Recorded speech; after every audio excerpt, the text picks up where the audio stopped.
It's time to sit back and check out the RCWR show with Lee Sanders. Get fun, in-depth coverage and analysis from the latest in professional wrestling in AEW, WWE, NWA, Impact Wrestling, or the world of entertainment. From hit TV shows to your favorite sports like the NBA or NFL. All things music, movies, and beyond, while trying to make sense of this crazy world we live in.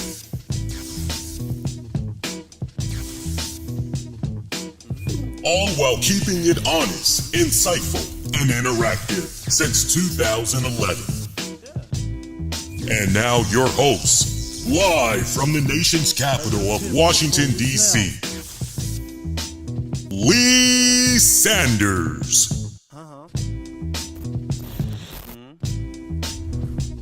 What? Yeah. Hey, good kind people. What is going on? Covering the latest in all things wrestling, entertainment, and beyond since 2011. You, my pretty babies, are checking out a new RCWR show. We are dropping this episode for Monday night of July 25th, 2022. What is up? What is up? What is up? What a interesting weekend, yeah? I mean, goddamn, we were going into the weekend and we had so much craziness that was going down. It wasn't even funny. And I got to tell you, there's been a couple of times during my tenure of doing these shows, and I've been at this now over 10 years. We're going to be celebrating year 11 come November.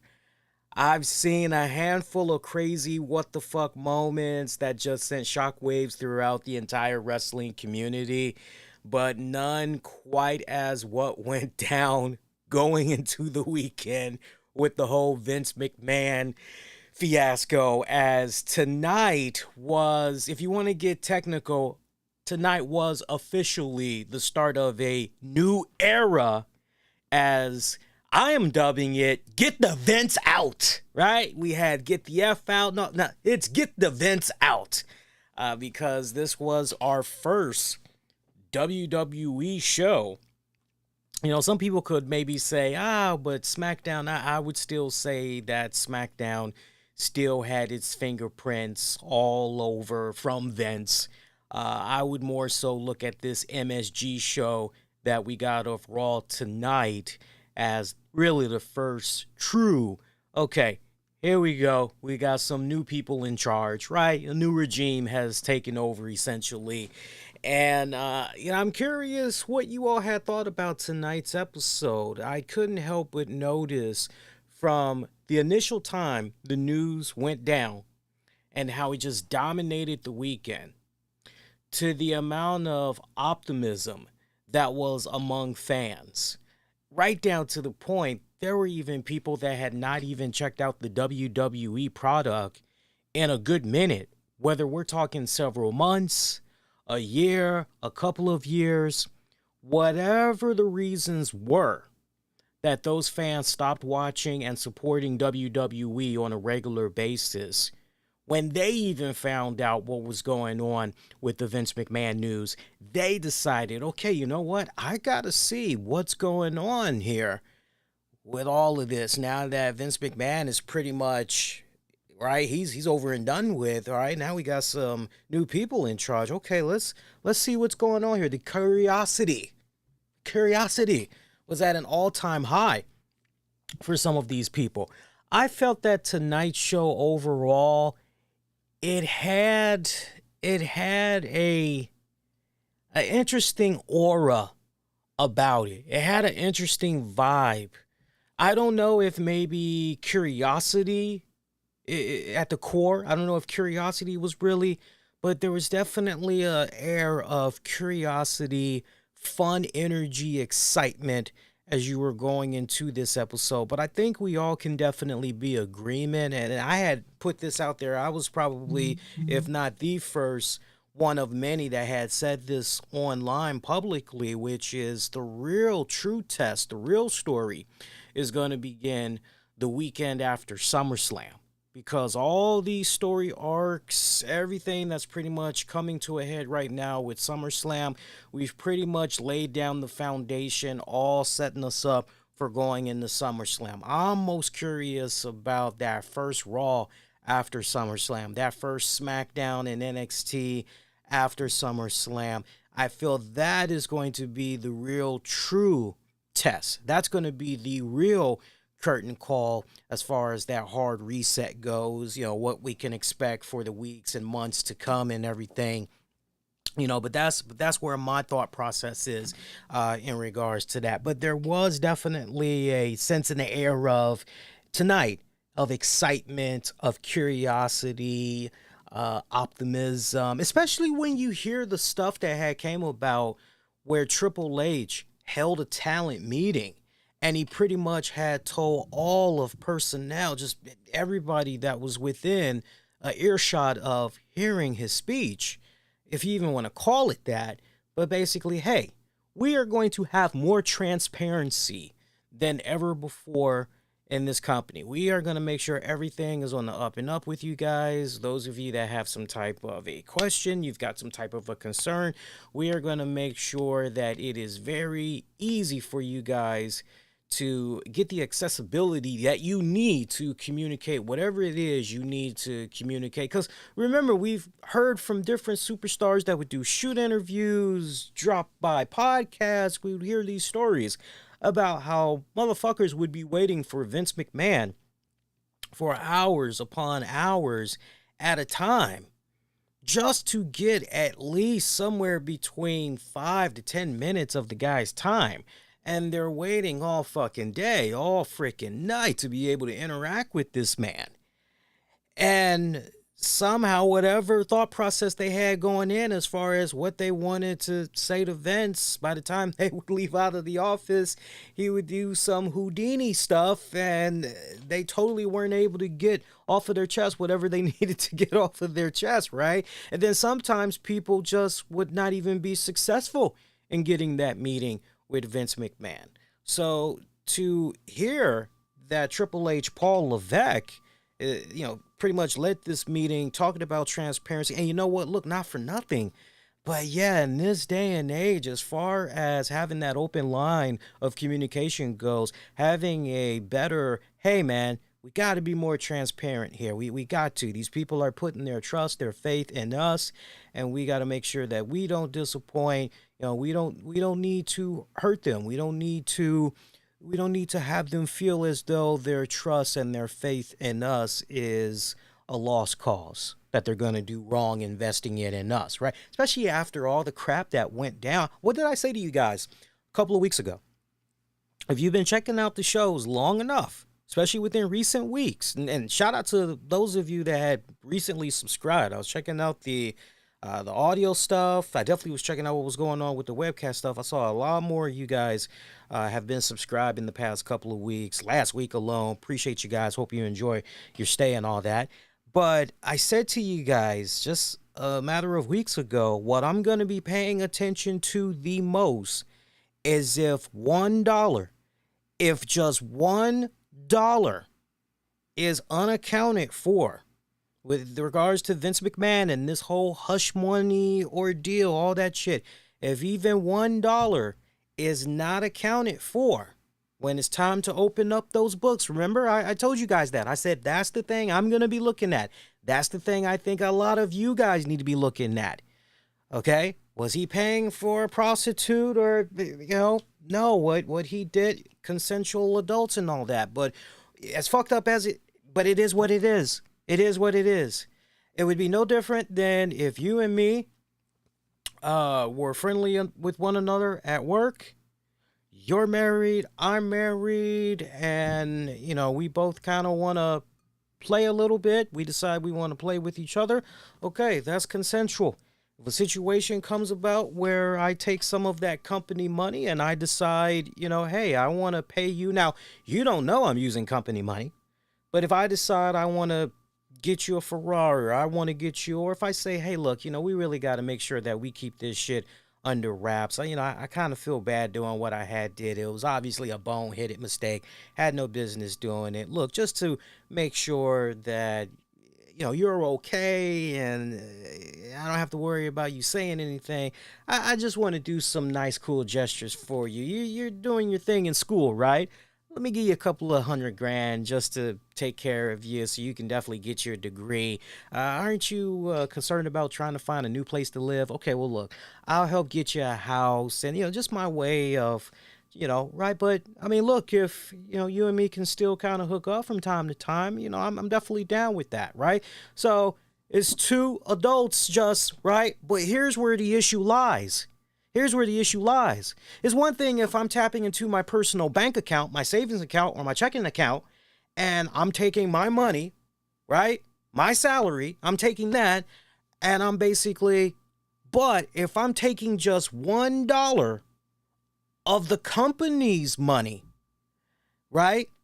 And I'm going under the books with that shit, or, right? It's that is where we stand right now with Vince McMahon. I told you guys this shit was going to happen.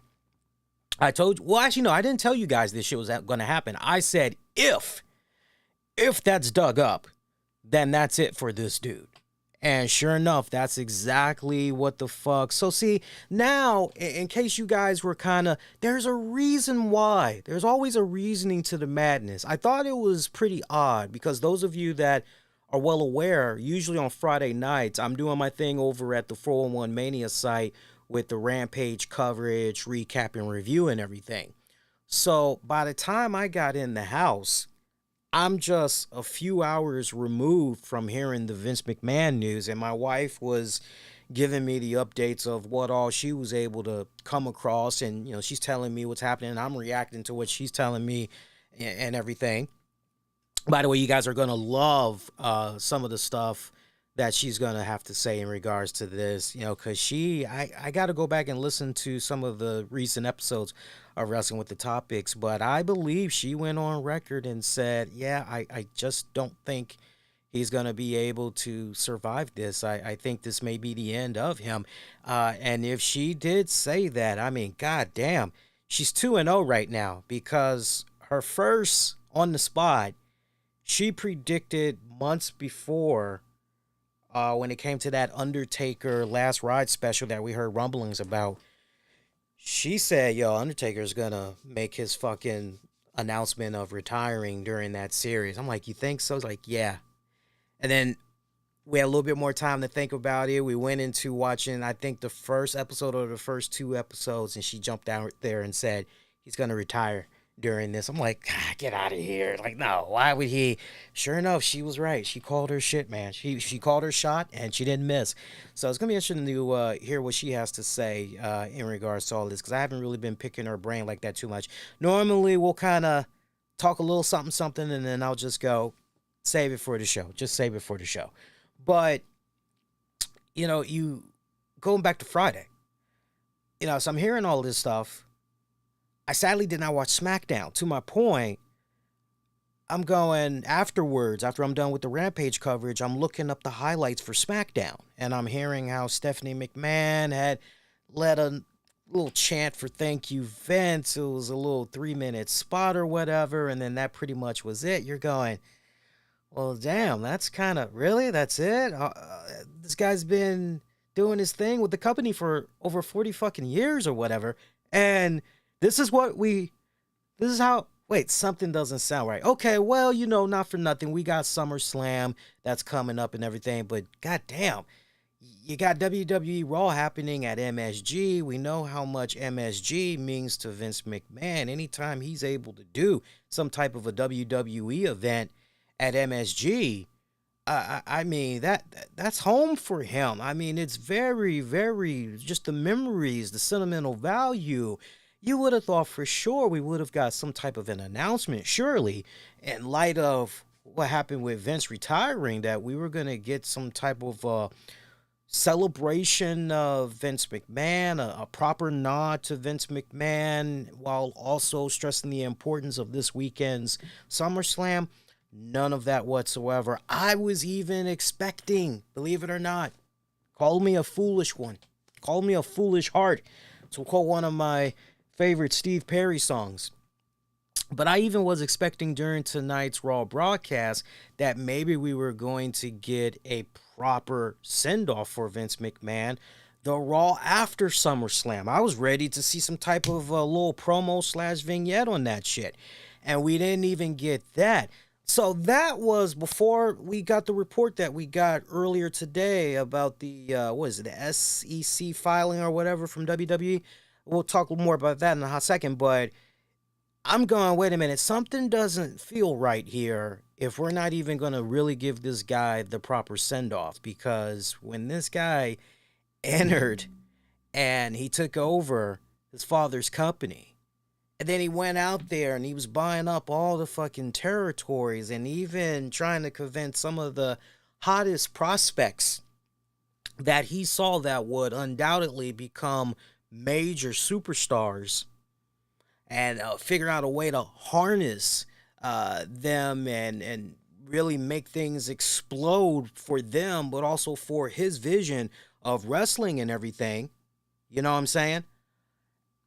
No, none of that. None of that. And to Daniel in the chat, I don't know how long you were listening. I'm talking about basically the bottom line. You knew some fucked up shit was going on from SmackDown going into now, when they did not make any type of an announcement that they were going to do a Vince McMahon send-off, to basically just on social media, and then basically the paperwork via WWE where they released the official statement. You just felt that there was more on the horizon. You already heard about that hush money, that $12 million, the multiple women, and now we're hearing a female wrestler apparently is involved in this whole fucking fiasco. Who could it be? Some people have their thoughts, but that's a different story, right? I mean, that's just going further down the rabbit hole. But one thing is for certain, where there's smoke, there's fire, and to my point, everything, just the totality, going into SmackDown, going into the weekend, going into now, going into SummerSlam, you're going, man, something doesn't seem right here. What's going on? So, to the point from earlier, because we had got a new report that had came out. I mean, look, there was definitely some positive news. It wasn't all, fucking, what is it? I won't say doom and gloom, but it wasn't all fucking... right? I mean, we did hear, some good stuff in there, but you got to look at this one report that had came out. I believe it was the guys over there. It was a combination of PW Insider and also the good guys over there at Fightful. They pretty much, good job to both of those guys. Those guys respectfully did a phenomenal job from Friday night going into the weekend, letting everybody know what was going on with this whole Vince McMahon fiasco bullshit. But yeah, let me look up that, looks like that SEC report is the latest development that came out earlier today, as there is a filing specifically stating that Vince McMahon, number one, I mean, this was a double whammy right here, but that number one, WWE had announced a discovery of $14.6 million in payments from Vince McMahon that were not recorded as company expenses in a new filing with the SEC. Yeah, so some people, when they heard that, they were a little bit confused, right? And it's okay if you don't follow Wall Street, and right, I know sometimes when you try to home in and watch shit on Wall Street, it can go in one ear and out the other. You need shit to be broken down to you in layman's terms. Lord knows at times I need shit broken down to me in layman's terms, because my attention spans, depending on the topic, it's kind of, one ear, out the other and everything, right? True story, like politics, for example.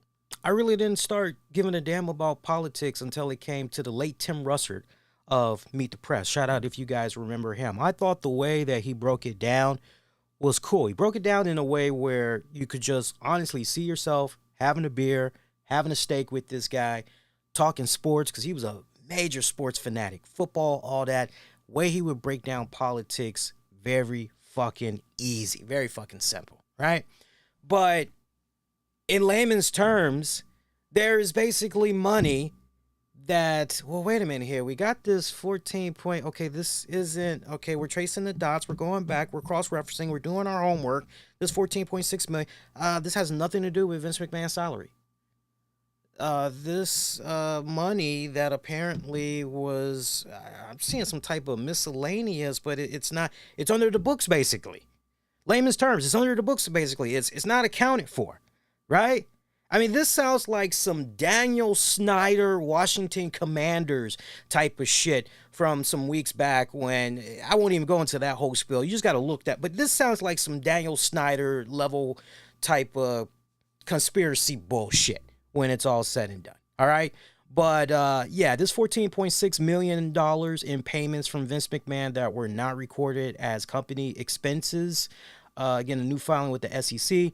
PW Insider, they're saying that the filing has some interesting wording, too, regarding the situation, particularly regarding Vince's retirement, which was the second bombshell, right? Oh, 77. Gee, I can't believe I'm that old. Oh, so I'm retiring. No, the filing specifically states that Vince McMahon resigned from the company instead of retiring as that public statement that was all put out there, right? Nah, contrary, no.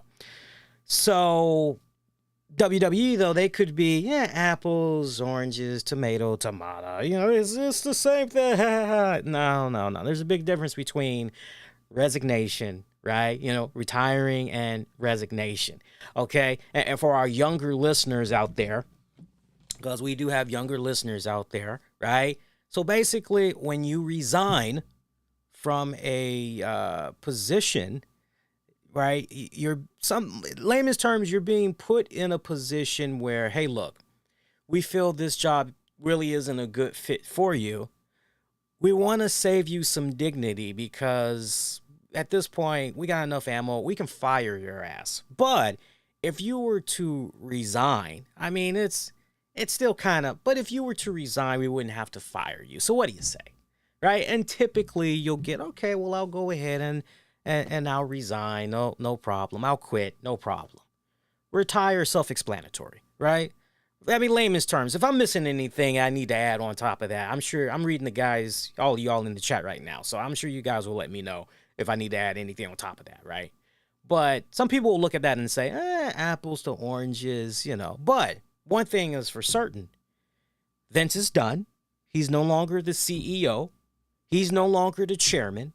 He's not even a member of the board anymore. So he is completely wasting away again in Margaritaville. I mean, he is literally done.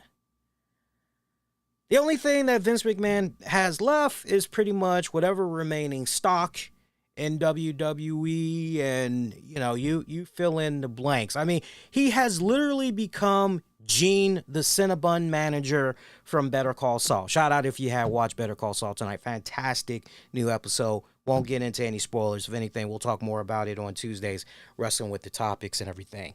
But that filing, it reads, on July 22nd, 2022, Vincent K. McMahon informed the company and its board of directors, the board, of his resignation from his position as Chief Executive Officer, Chairman, and Director of the company, effective immediately. And of course, you've got that ongoing investigation. Actually, we got to say plural for investigations. You got that number of investigations that's just, right? Well, again, where there's smoke, there is fucking fire.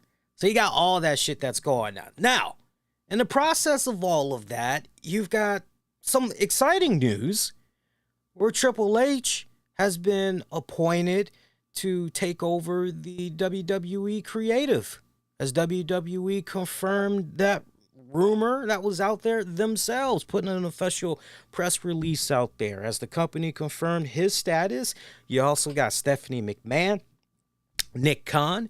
Both of these guys are going to be co-CEOs of the WWE. Okay, so that is very, I don't know why we knew we need two co-CEOs. I mean, if you were to break it down to me in layman's terms and everybody else and say, well, Nick Khan is going to mainly focus on, the financial side of WWE, and thus this is why he's pretty much going to be in this position, yada, yada, yada, yakety smackety. Okay, cool. And Stephanie's gonna, within reason, kind of public relations, networking, a little bit of marketing, but not so much creative, but she's going to have a little bit, say so. Okay, all right, I can kind of see that. But Triple H, his role is clearly fucking defined. And in regards to being the EVP of talent relations, he's now also taking over all responsibilities related to WWE's creative. So when you hear that, you just can't help but have a big-ass smile on your face, to the point when you were watching NXT Black and Gold. Let's be honest, some of us, we had our favorites. Some of us had our fucking favorites. Whether you want to mention Killer Cross or you want to go with Keith Lee. We all had our favorites from the Black and Gold brand. Tommaso Ciampa, Johnny freaking Wrestling. We had our favorites. And then we saw, sadly, just really stop and think about that. Poor Triple H having his health issues and all that, right? Well, shit, right before that, he took a demotion, remember? They got him out of a position prior to his health scare. And then while he was out having his little health scare, just everything that he essentially created, whether he was in on the conversation, he was told ahead of time what was going on. Nothing is more hurtful. Nothing is more impactful. Nothing is more, goddamn, how y'all really feel about what I'm doing here, than when your baby, your creations, the roadmap that you fucking laid out, nothing is more fucking, what the fuck, than seeing some stupid shit like that, go down. And to swerve, just a tip in the chat. First of all, I don't even know who those people are that you're talking about. This is the first time I've ever heard anything like that. I can actually look them up on social media and find out what it is that you're talking about. But this is not the time or the place to be bringing stuff like that up. So, look, I'm very accessible. All you got to do, anybody that has, I'm seeing some weird stuff going on in the chat via YouTube. Yeah, I'm watching everything that's going on in the chat, by the way. I'm watching everything that's going on in the chat. So first things first, before we go any further into the show here, I'm reading something about something here. Hang on here. I am seeing the person that is being brought up. I'm seeing their Twitter profile. They had joined March of 2021. I don't see any activities from this person. Looks like they're following 9 people. They've got 2 followers. He's got 1.1K subs on YouTube. Okay, so I'll tell you what, let's go to their YouTube channel right now. And let's see what's going on here. And we'll see exactly what's going on here. All right, I'm on their YouTube channel. They've got over 800 and what? 800 and what? Hang on. Let's go to about. They've got over what? That must have been 800 and something videos. Okay. Now let's go to about.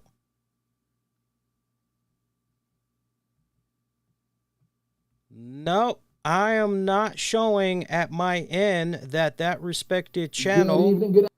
Yep, I'm not showing on my respected end that person was blocked. I'm not seeing what the hell you're talking about. I'm not seeing what the hell you're talking about. And not for nothing, but God bless, I don't need nobody to promote my channel. I do that just fine as it is on my own. I will give some food for thought, though. If you want to make sure that you don't get in the crosshairs of potentially getting blocked, the only time I will typically block somebody on social media is if I kind of feel as though maybe they're spamming out. Because I got to tell you guys straight up, I deal with so much spam. You guys have no idea. I even deal with spam outside of YouTube. I stay having fake-ass porn accounts following my ass. If I were to accept every single fake-ass account that I knew was fake, I would have a lot more followers and subs and all that shit right now. But no, it's that's the only time I will block somebody is if they're just spamming something out, or they'll do something like, watch this, or they'll put up a YouTube link. I don't like that. Just properly, just, hey, checking out your shit. Hey, you seem kind of cool. Hey, when you get a chance, right? That's the only time yeah, that's very weird. That's my first time ever hearing that. And at my end, I'm showing that the person was not blocked. So, yeah. What are you, their lawyer? Are you their bitch? What's, okay? From what I saw of the guy, he's a grown-ass fucking man. Let him fucking fight his own goddamn battles, dude. Seriously. Anyway. Drama. Anyway, you guys love it. I know. You love it. Anyway, where were we? We were talking about Triple H, right? So he's in that position. So you feel good about that. We already talked about Nick Khan. We already talked about Stephanie McMahon. Okay. Mr. Money is asking via Discord. So Vince was using company money. Yeah. He was using company money, and, you could say to me, he was using the company money, but he had always planned on paying the shit back. I don't care if it's a fucking case where you just don't do that. You just don't. You just don't. Because what may seem like, okay, well, this is only a one-time deal. It's only $1,000. I'll be able to pay that back, with the quickness, right?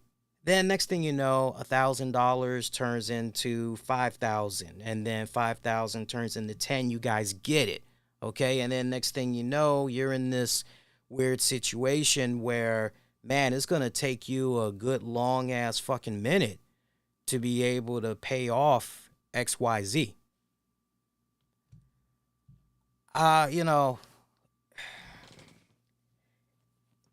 Seriously, I'm at a loss for words, because no matter how you may feel about Vince McMahon,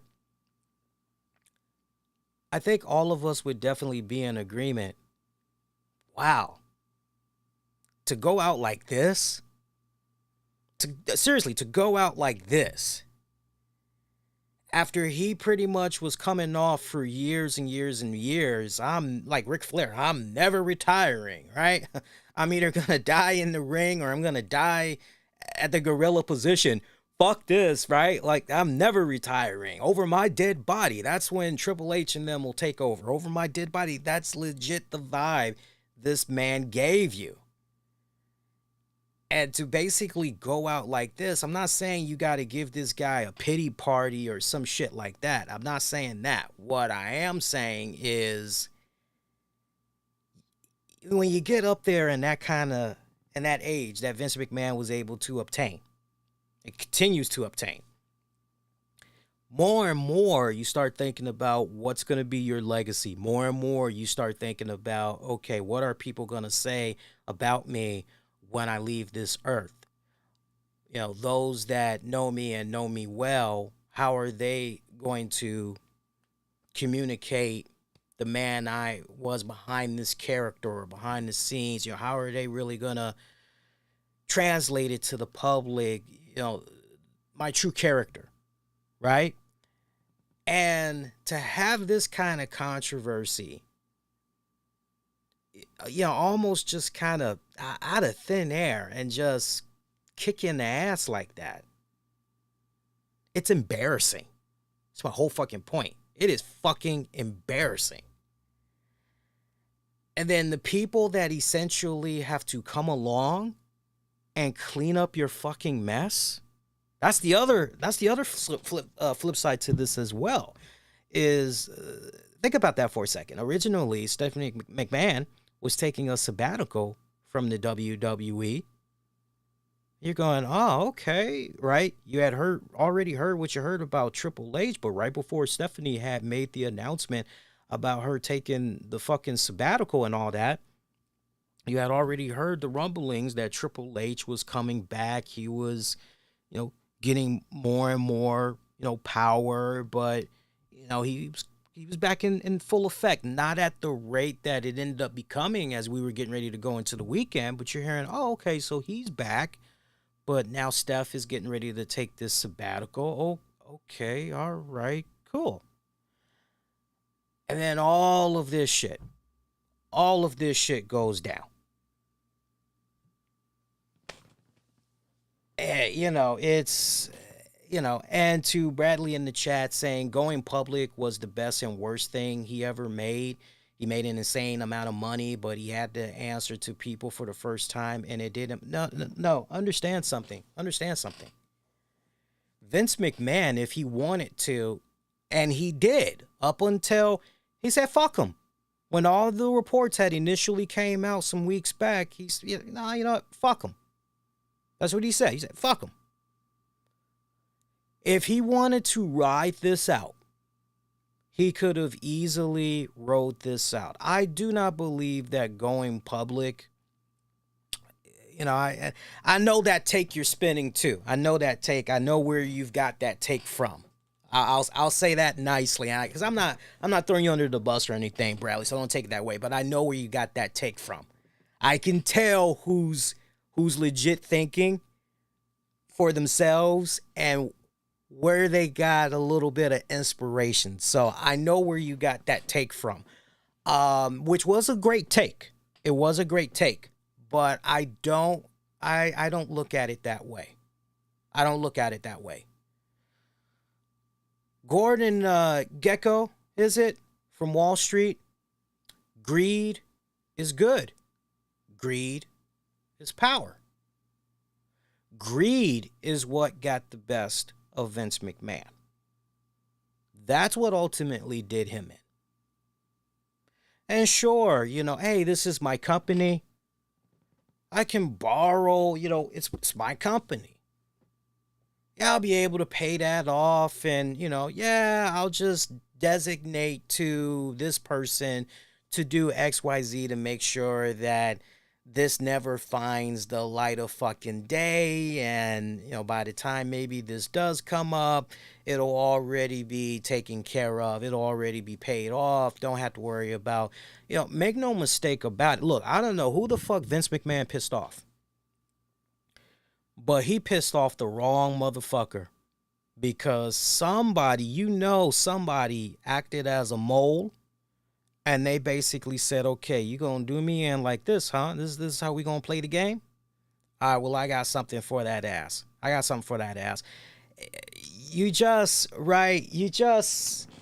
you look at all of the people that are at play.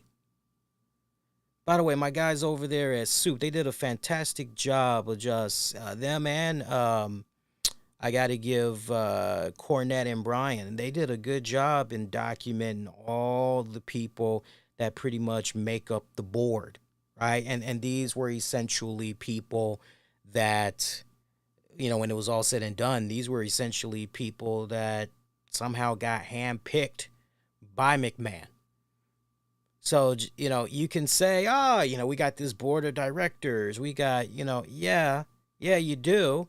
But when you're the one that basically saw to it that all these people that came into this position at the table, when it's you that pretty much brought them in, hell yeah, if there's something that you're trying to get done, you're going to get the majority of the votes, if not a unanimous vote, in your favor every single fucking time. No, greed is what got the best of this guy. That's the number one takeaway that I have from this. Too much greed, too much power. This guy thought that at the end of the day that he was fucking unstoppable, that no one could fucking touch him. And he honestly thought wrong. The company ultimately going public, I don't think that was a bad thing. I don't think it was a bad thing at all. I thought it was honestly nothing, but good. I have a golden rule, too, on top of all of that. Anytime that you can't focus on what's important the most, which is what's at home, you're not taking care of home, and you've got to go look for your thrills, your fun elsewhere. You got that wandering eye, and right? If you ain't taking care of home, you're not putting yourself in a position where, okay, really, I need to work on my personal life. I need to, right? If you don't address that sooner or later, you start to play a very dangerous game. And with that game comes consequences. Sure, you're on top of the world right now. Everything feels so exhilarating. Everything feels so goddamn exciting because you're kind of leading this double life. You're doing this nice little taboo shit and everything. But then, you get a little bit too comfortable. You get a bit too relaxed. And as a result of that, you start to become reckless. And when you become reckless, that's when the real fucking shit goes down. And that's what this man is now finding out.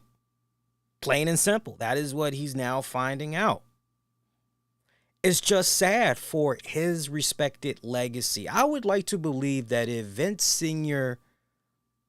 were still around, hypothetically, I mean, that's some serious age he'd be putting on. But I would just like to believe that just everything that I've read about him, everything that I've heard of wrestlers say about him in past interviews and everything, just combining all of that, just what I've read, heard, and all that from over the years, I would like to believe that if Vince Sr. was still alive today, there would be a part of him that would be impressed with what Vince Jr. was able to do, but then at the same time would be a little bit taken back.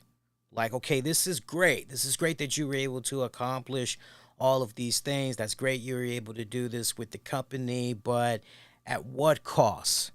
At what cost? And I'm sure that there would be some things he just wouldn't agree with, even if you were to just lay it out for him. Hey, this is the trend. This is what we follow. This is the course that we had to stay on, and that's what got us to this. Even if you were to try to really, I would just like to believe that there would just be some things he would just flat out, nah, I'm really not. And I think the icing on the cake would be this shit that his son is involved in. Seriously, that's why I always tell people, especially youngins, I always tell people, man, look, don't be burning no bridges, man, when it comes to your goddamn jobs, unless you have absolutely no fucking choice whatsoever, right? Because you just never fucking know, right? You want to be able to build and build and build and build until finally you're able to get that career job that, okay, this is it. I'm set for life. This is where I'm going to make a big ton of my money, and I'm going to ride that into the sunset and everything. 40 years. Vincent Kennedy McMahon. Just really put yourself in that position for a second.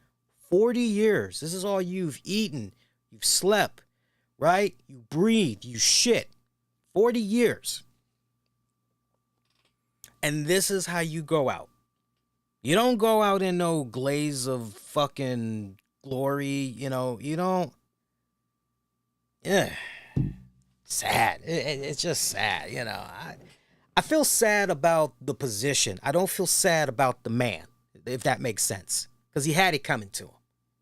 He fucking had it coming to him, right? Mike, read some of you all's comments here in the chat. Appreciate you guys that's tuning in too. Mike initially thought he was going to retire at the top of the year. I didn't see that. I didn't see that, especially after that Pat McAfee interview. No, it seemed like he was going to be in a position where he was just going to keep on going like the fucking Energizer Buddy. For him to up and retire on Twitter with no celebration of his hard work is suspicious. Agreed. Let's see.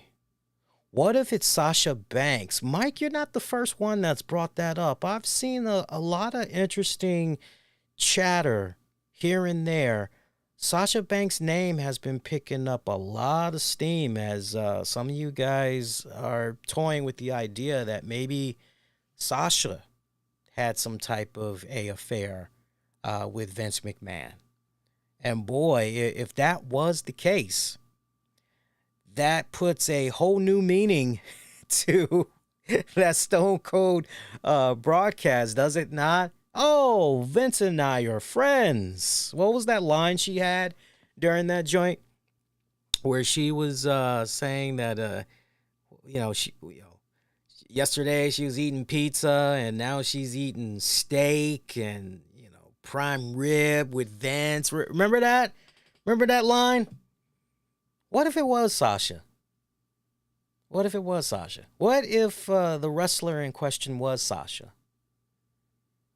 Sasha Banks, with her bank statements, with her receipts. Makes you wonder. Makes you wonder. Y'all might be on to something. Contrary to, it had to been Trish. The three names I have seen that's been floating around out there, actually 4 names I've seen floating around. I have seen Gail Kim, Trish Stratus, Sasha Banks, and this other name, low, and I highly doubt it, but I even saw Sable being thrown in there. I don't know if you guys had saw that as well, but I even saw Sable being thrown around there. Kind of interesting there. Eddie, going back to the question I had posed out there earlier about tonight's Raw, he felt that the show was left over from whatever Vince had already planned, with Triple H putting a tiny bit of his touch on it. He feels that SummerSlam will truly be the start of a new era. Yeah, isn't it funny for those of us that were around during the initial McMahon-Hemsley era and just how all of that had played out and how all of us were kind of excited back then to see what was going to be coming down the pipeline, right? Nice foreshadow of things to come. Now we truly are officially in the McMahon-Hemsley era. Look, just based on some of the stuff that we've seen so far, I would actually be all right with fucking some of the stuff we've seen off and on over the years. I think now more than ever, it's okay to have optimism for the WWE. We kind of touched upon this on Friday night and everything, which, by the way, I do recommend because I did play that audio back, and it was fun just listening to a lot of the things that I was saying in just real time, just dealing with the McMahon news. Because I did a special Friday night going into Saturday morning live edition of the RCWR show. I did that like at about 11, I think it was like 11:30 at night. And there was a nice little amount of you guys that had showed up, sound off on what you had thought about the whole situation. And go back and listen to that if you guys didn't listen to that already. Because, we went like about at least 90 minutes just just up and down, just, you know, it's kind of sad too that we had got that news going into the weekend. But if you guys remember that had checked out what I was saying on Friday, if you guys remember, one thing that I had said was the stocks. It should be interesting to see what happens with the WWE stocks at the start of Monday, and then just paying attention to the stocks going into WWE's next quarterly report and everything. I don't know if you guys remember that, but I did say that. And I even said right down to the point, because let me stop and think for a second. January, February, March. So first quarter was most likely reported sometime in April, right? So then April, May, June, second quarter, that should have been reported this month. So we won't know truly about the Vince McMahon news, exit from the company. We won't really know, okay, during these next 3 months that we're in right now, July, August, September, we won't really know the impact, good, bad, the same, until October, right? But you look at the numbers for Wall Street, and it's off to a pretty damn good start, right? I thought WWE, look, it wasn't a coincidence that when they had initially put out that news, it wasn't a fucking coincidence that they did it pretty much when Wall Street was closed for the weekend. It wasn't a fucking coincidence, but at the same time, I'm pretty confident that they thought this was just gonna breeze on over, that it wasn't gonna be made a big deal out of. But man, did motherfuckers think wrong? Did motherfuckers fucking think wrong? Because it was like a shit roller coaster. But WWE shares are up 3% in the pre-market trading. That is ahead of the first trading day since Vince McMahon announced his exit on Friday. So, that was pretty damn good. And by the end of it all, WWE stock ended up shooting all the way up to a little bit over 9%. Now some people, will make an argument, yeah, but the WWE stock itself, it's been up since about 50% since January 1st of this year, right? Some people still feel that WWE, when it's all said and done, is being primed up. It's being put in this position where ultimately the company is going to be sold. I don't know why people have this infatuation with WWE being sold. Your guess is as good as mine. I don't know what the hell is up with that, but people just have that, teach its own. Like, I'm not thinking that far fucking ahead. That's just me personally. I'm not thinking that far ahead. But, so you hear that for Monday, that's a pretty good start, right? Despite the news. Most people were kind of expecting the exact opposite, but that's not what had went down. So, I don't know. We'll see. We'll have to continue to watch. And, I know most of you guys aren't going to be looking at the stock like that, but I kind of am a geek like that. I kind of like looking into the numbers and all that. And, we'll see. We'll see where it goes. We'll know the report coming up in October, and then we're pretty much going to be going from there. But, you just can't help but have a lot of optimism right now going forward. That's all you really can have right now. And just a little bit of stuff that, isn't it interesting, by the way? Isn't it interesting that Triple H at one point, for many of us wrestling fans, now I never took it to the level that some of you guys did, but I know that there was a disdain for Paul Levesque, Triple H. I know, particularly when it came to the Triple H show, man, a lot of you guys were just fucking, woo! Man, you guys were hot over that shit. You guys were hot. The golden shovel, right? That's how, every time back in the day, y'all looked at Triple H as the golden fucking shovel. But then, I guess, NXT and, the way that you all saw how he was handling NXT, it kind of feels as though that's when y'all kind of started seeing him and appreciating him in a different light, I guess. And from that point forward, you guys started having more and more respect for the guy and everything. I started having respect for him sooner than NXT.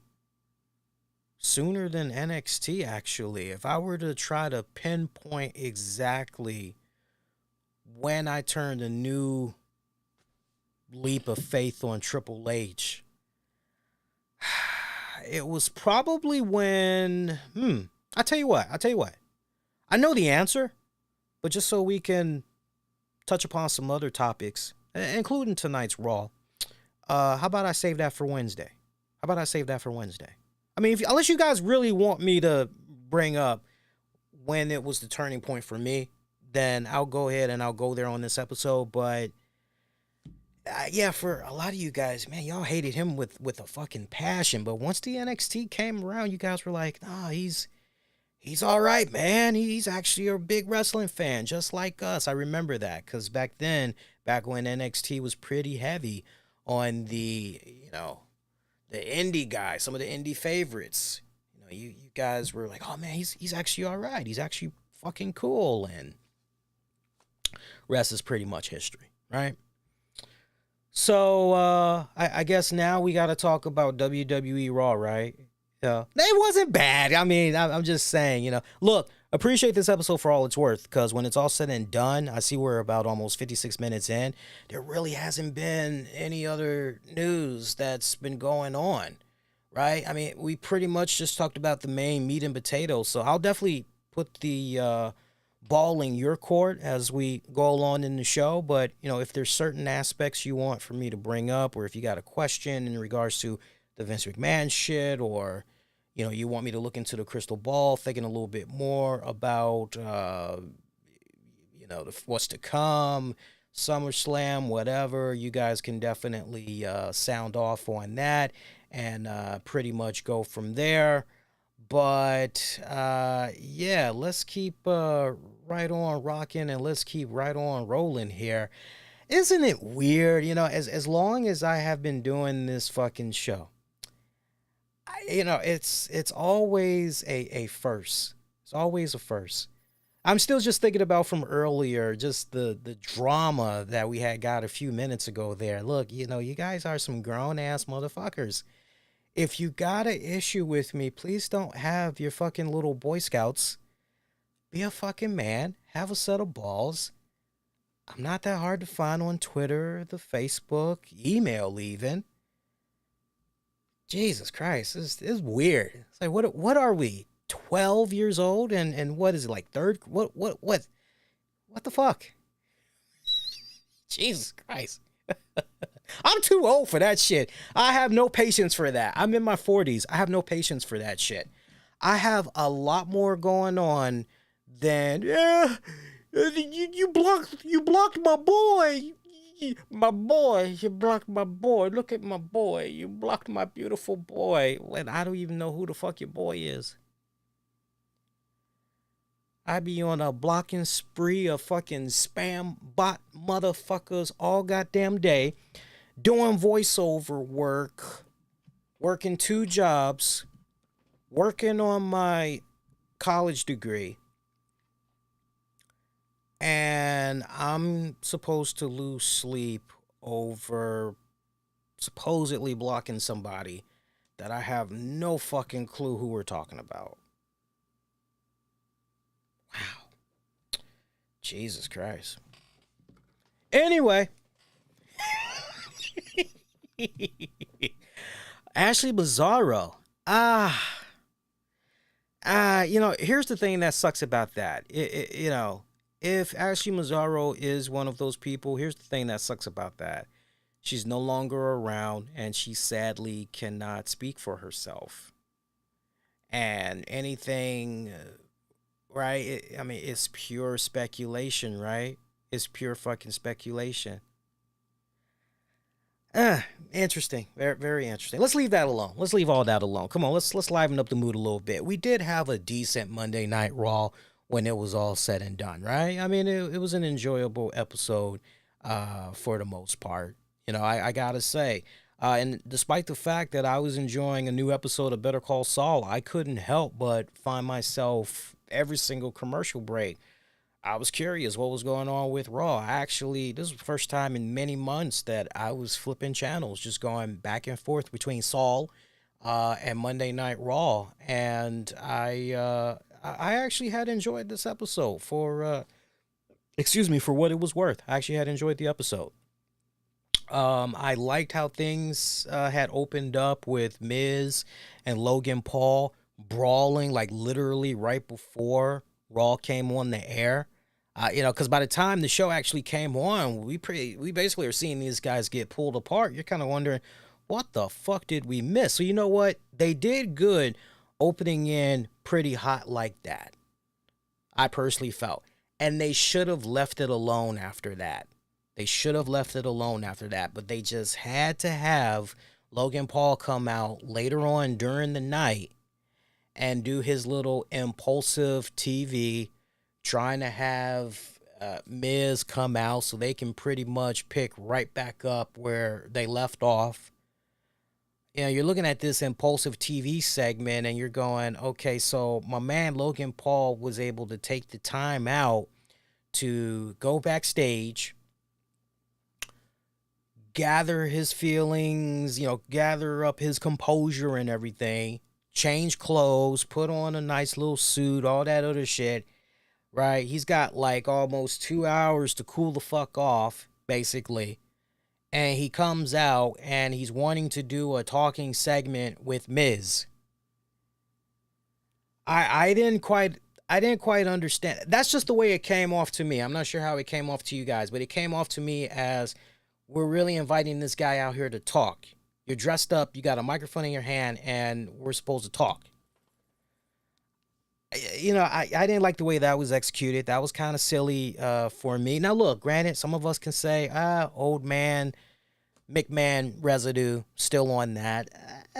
Maybe. Right? Honestly, I think the way that whole segment should have been played out instead, it should have been, Mike, I see you. I see what you just said. Yeah, Mike's reacting to what I had said earlier. It is gangsta out there, man. I see it's still childish out there too. Jesus Christ. Anyway, hey little buddy, I'm doing a show right now. I'll mess with you in a little bit. I know you want attention. My furry daughter wants to be acknowledged, but you just gonna have to chill, mama. Daddy's doing a show right now.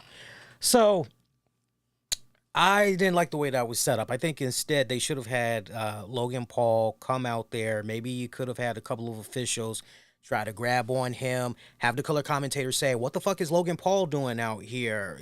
We shouldn't really, last we heard, Impulsive TV is, it got canceled. We're not supposed to, what's he doing coming? What's going on here? Follow him down to the ramp, goes in the ring, right? You still could have had him in his street clothes, have him get on the mic, still be pretty fired up about what had went down earlier. Yo, we don't need to wait for SummerSlam, Miz. Bring your ass on out here right now. Let's fucking finish this. Then if you wanted to have Maurice come out there, that would have been fine. But by the way, I love Maurice. She has aged gracefully over the years. She is looking better and better.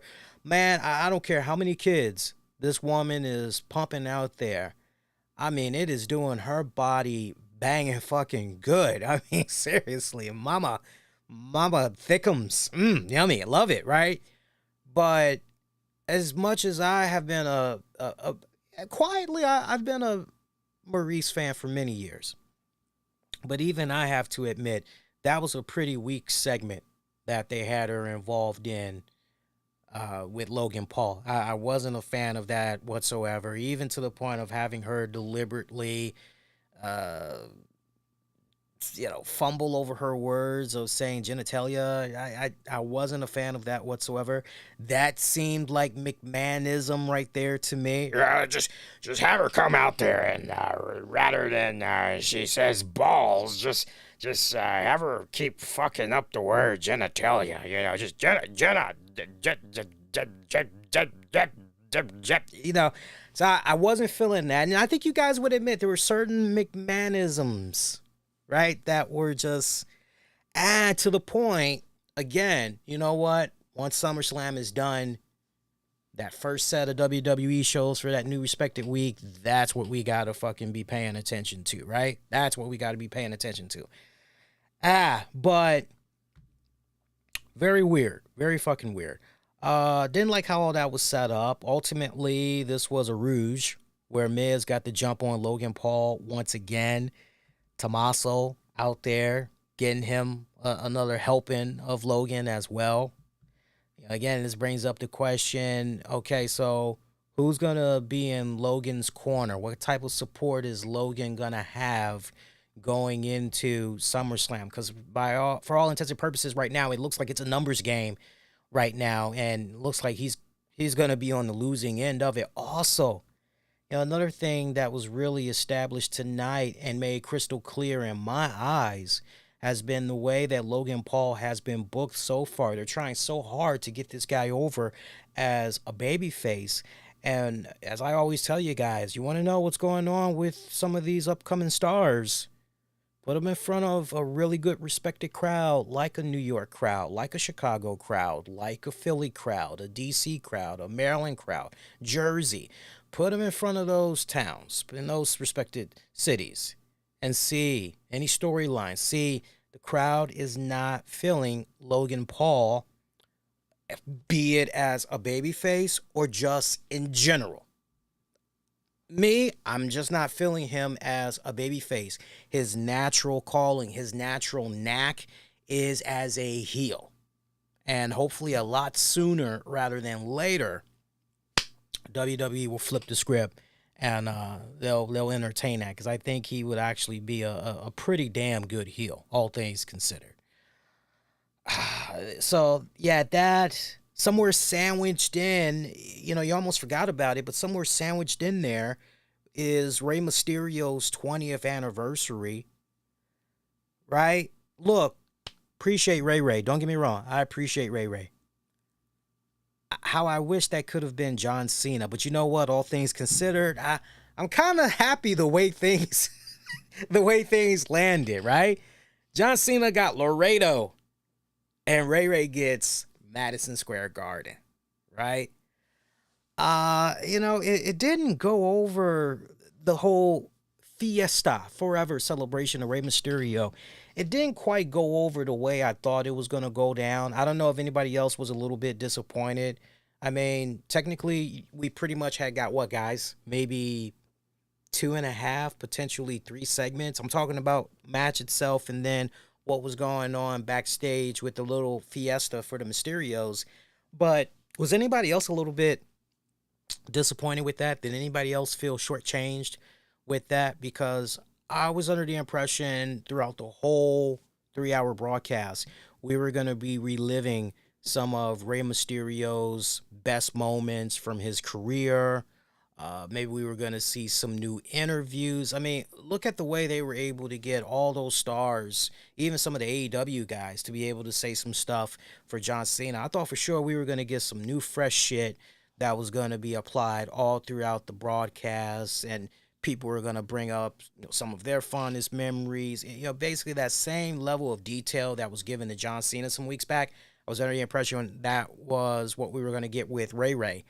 And it just felt so fucking short on so many levels, right? So I was definitely disappointed with that. But, oh, by the way, speaking of Ray, I want to show this to you guys. I'm not sure if you guys are aware of this, but in celebration of Ray 20th anniversary, there is a really cool, check that out. This is a commemorative World Heavyweight Rey Mysterio Championship belt. some of you guys may look at this and you may say, that looks kind of ugly, dog. It's not so much the center plate. Let's be honest. It's not so much the center plate.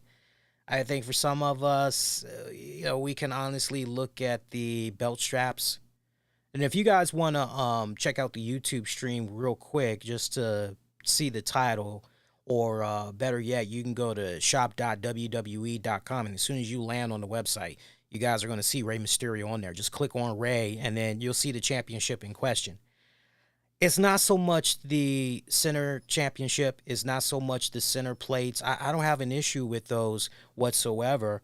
Where I have the respected issue is the side belts. I just kind of feel as though, okay, so basically we're going with the Latino colors. I get that, but we really aren't doing anything truly. You think about The Undertaker's commemorative championship. You think about Triple H's commemorative. You think about John Cena's. All of those joints were mega fucking badass. You looked at them and you went, yo, I want to own that motherfucker. Let me show you guys another angle. All right, so there's one side. I don't know. It just feels kind of uncreative for me. It doesn't do it for me. It just doesn't. I could be wrong, to each its own. Maybe some of you guys think this actually looks really fucking cool, but it does nothing for me whatsoever. Yeah, does nothing for me whatsoever. That's it in a nutshell. That's the title. That's the title. And guess how much they want for that championship? If you guys are assuming 619, my friend, you are incorrect. I would have thought that would have been the price, right? Hell, 619, right? $619 would be very easy. Nice little commemorative case and drawstring bag and blah this, blah that. Nah, they want $499 for that. And the way it looks, you don't get and you all can correct me if I'm wrong if you want to research it real quick, but to my knowledge, you don't get that in a commemorative case, kind of like the Triple H joint, the Macho Man. You don't get no commemorative case to put that championship in, or a unique drawstring. That's just all you get for $499. You just get that belt. I wasn't feeling that whatsoever. A little fiesta that they had backstage, and then let me see if I got this straight. Rhea Ripley, who we hadn't seen. Great seeing her back on TV, by the way. So Rhea Ripley is able to manhandle the hell out of Dominic Mysterio. This guy is as tall as her, as wide as her. Okay? Seriously. Are we really going to go there? Seriously. Dom is the same height as Rhea. Width and everything. And he's getting punked out by Rhea. He's getting dragged by the hair of his chinny chin chin. Nah, he's being literally grabbed by the back of his hair. As Lil Ray Ray is trying to give chase and Judgment Day is beating the crap out of. Can I tell you what I thought initially was going to go down during the whole Ray celebration in the ring before the tag match went down? We had got a new little vignette joint of the person that we think is ultimately going to be Edge. And this go round, and I wish I could have taken the screenshots, but I sadly didn't have enough time to go back, take the screenshots, because I was still watching Better Call Saul. But they had new sequences that was going on, but the one that really caught my eye was one where whoever this figure is writing on the mirror, I am coming to. And you're like, okay, you're coming to Raw, SummerSlam, right? Number one. But number two, you got to freeze frame it and look at the right sequence. They kept showing a Rey Mysterio mask. So I was under the impression, okay, well, maybe whoever this person is, maybe they're going to make their presence felt here tonight during Rey's 20th anniversary. And, right, this wouldn't be the first time that we saw some type of a nod to Ray Ray, because the last vignette, Ray Ray was mentioned among some other WWE Hall of Famers. So I thought that whoever was behind this was maybe going to somehow be incorporated with the Mysterios and Judgment Day, right down to the point. Remember the idea that I had a while back? I had said to you guys some weeks ago, I said, hey, look, what's the plan for Edge? Because, look, you could always have Edge partner up with the Mysterios, try to balance the odds there, and taking on Judgment Day. And some of you guys were like, hey, that's actually a pretty good idea. Kind of like that direction. Yeah, why not? Why not go in that direction? So I still feel that it's Edge. I just find it so interesting with this latest development. But I'm not sure how many of you guys actually, one, saw the new vignette. Two, you're going, well, maybe they're going to make their presence felt in the Mysterio segments there. And it didn't pan out that way. So, I don't know. Hopefully, we'll get it coming up at SummerSlam. We'll have to wait and see what's going on. If you guys... What's wrong, Mama? What's wrong? Daddy's doing his thing live, honey. You're gonna have to wait. She just wants attention. She's trying to have her Roman Reigns moment. You gotta wait, Mama. You gotta be a good girl. The other thing that was kind of... By the way, if you guys been enjoying yourself so far, if you haven't done so already... do me a huge favor. Make sure you hit that like button. When you do that, it really helps supercharge the hell out of content such as this. Helps out as far as recommendations go. All of that. Subscribe as well. Join our growing community. Last I checked from YouTube particularly, I've been looking at that a little bit more and more. I see that we almost have 12,030 subs. So that's I like that. Keep doing what you're doing. I love it. I fucking love it. I love it. Can we talk Austin Theory for a hot second? Whatever's coming to my mind, that's how we're doing this show tonight, right? So I hope you guys like the way this is laid out. We don't have to always chronologically with Raw, right? Just whatever comes to mind. Can we be honest? The Austin Theory shit, very overwhelming, very underwhelming. We pretty much did almost 50 minutes for hour one of Raw. We pretty much did 50 minutes dedicated to Austin Theory and really trying to push this fucking dude over. It just got to a point where I said, man, if we got to do all this shit just to get this kid over, maybe we need to pump the brakes and maybe we need to actually go with somebody else. At which you just know that a dumbass out there, and I do say dumbass, don't take it personally, y'all, but y'all will see where I'm going with this. It would take a special dumbass person who thinks they're being cynical. Well, who else are they supposed to push? Genius? And I couldn't help but go, I don't know. How about fucking Riddle? Everybody likes the dude. Everybody thinks highly of the guy. Everybody was hoping that he actually would be the one to become Mr. Money in the Bank. Not fucking Riddle.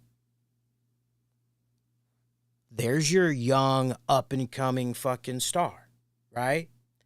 So, yeah, that for me, yeah, I actually had got that message. It was like, who else are they supposed to? I'm thinking to myself. But then again, I could excuse this person because when I looked up their profile page, all they could focus on day and night, to quote one of my favorite Jackson 5 songs, all they could focus on is big black women, obese looking. I mean, we talking some 600-pound women. They like them naked, apparently. They like their 500-pound black naked obese women, because that was all on their timeline. So I guess they haven't been watching the product enough, because otherwise they would actually know, what.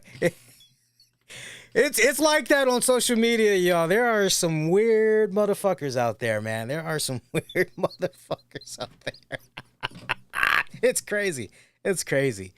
Um, 50 minutes of Austin Theory. I thought that was just too much. Seriously, y'all, I thought that was way, way too fucking much. Now, look, he held his own with Roman Reigns. I thought they flowed rather well together. I actually wrote down that fucking line of the night, too, because, I mean, that was, like, without a doubt, the greatest fucking pop of the entire fucking night was Roman Reigns trying to give Austin Theory advice on just how he should go about that Money in the Bank briefcase and everything, saying to Theory, look, you need a wise man. Don't he, Paul? You need a wise man. You need somebody that can, look out for your best intentions and everything, right? Cause let me hip you in on something here. Daddy's not here anymore, and he couldn't even finish the rest of his sentence, and the fucking MSG crowd just popped like a mofo. And right down to the point, the crowd starts chanting, "Who's your daddy?" Right? I mean, it was great. It was like watching a fucking really good game of tennis, whether it's with the Williams sisters or McEnroe versus Agassi, whoever. And, right, like fucking Roman Reigns, he serves, the crowd comes right back. And Roman Reigns, just to show you how far along this dude has come with his promo and bouncing off of the crowd. It's moments like what we got of Roman Reigns tonight that always solidifies for me how far along he has come as an overall performer, because he has truly gotten better. Because the old Roman Reigns, when the crowd, right, he's trying to serve the crowd and the crowd come right back. Old Roman Reigns used to just be looking into the stars. Yeah, you just see his brain is going and he's trying to figure out what the fuck he's going to say, right? And then, man, you want to see one of the last moments where Roman Reigns still couldn't quite shake off the cobwebs and really get loose, into the moment and everything. Go back to that infamous... my daughter keeps licking my toes. There's nothing delicious about my toes. It's just this pen that she wants to get, but I like this pen. Give me a second here, because if she gets this pen, that's it. All right, I got the pen back. My pen. Get your own. But go back to that Roman Reigns, John Cena infamous promo, where John Cena was just owning the hell out of Roman. I mean, Roman was legit rattled. I did not look at that as, it's just part of it. No, Roman was legit fucking rattled. Night and day compared to the Roman that you have before your eyes right now, that as of this Sunday will have held the WWE Championship for, 700 fucking days. Fucking impressive. But, so he serves. Crowd comes right back. Who's your daddy? Roman is just, you see his brain going for like 2 seconds, and he right there on cue. Well, if this keeps up, he keep making dumbass decisions, I'm gonna end up being his daddy, right? And the crowd just erupted over that shit. Fucking loved it. Good shit right there. Usos having their little cheap shots at Austin Theory. Getting a little physical with him, right? Like, okay, so this is over and done with. But then we come right back. Theory is still in the ring there. Okay, what's he got to say right here? Then you got Drew McIntyre coming out. You're going, okay, so this turns into Drew McIntyre versus Austin Theory. Ultimately, Sheamus, Butch, Ridge Holland, they get involved.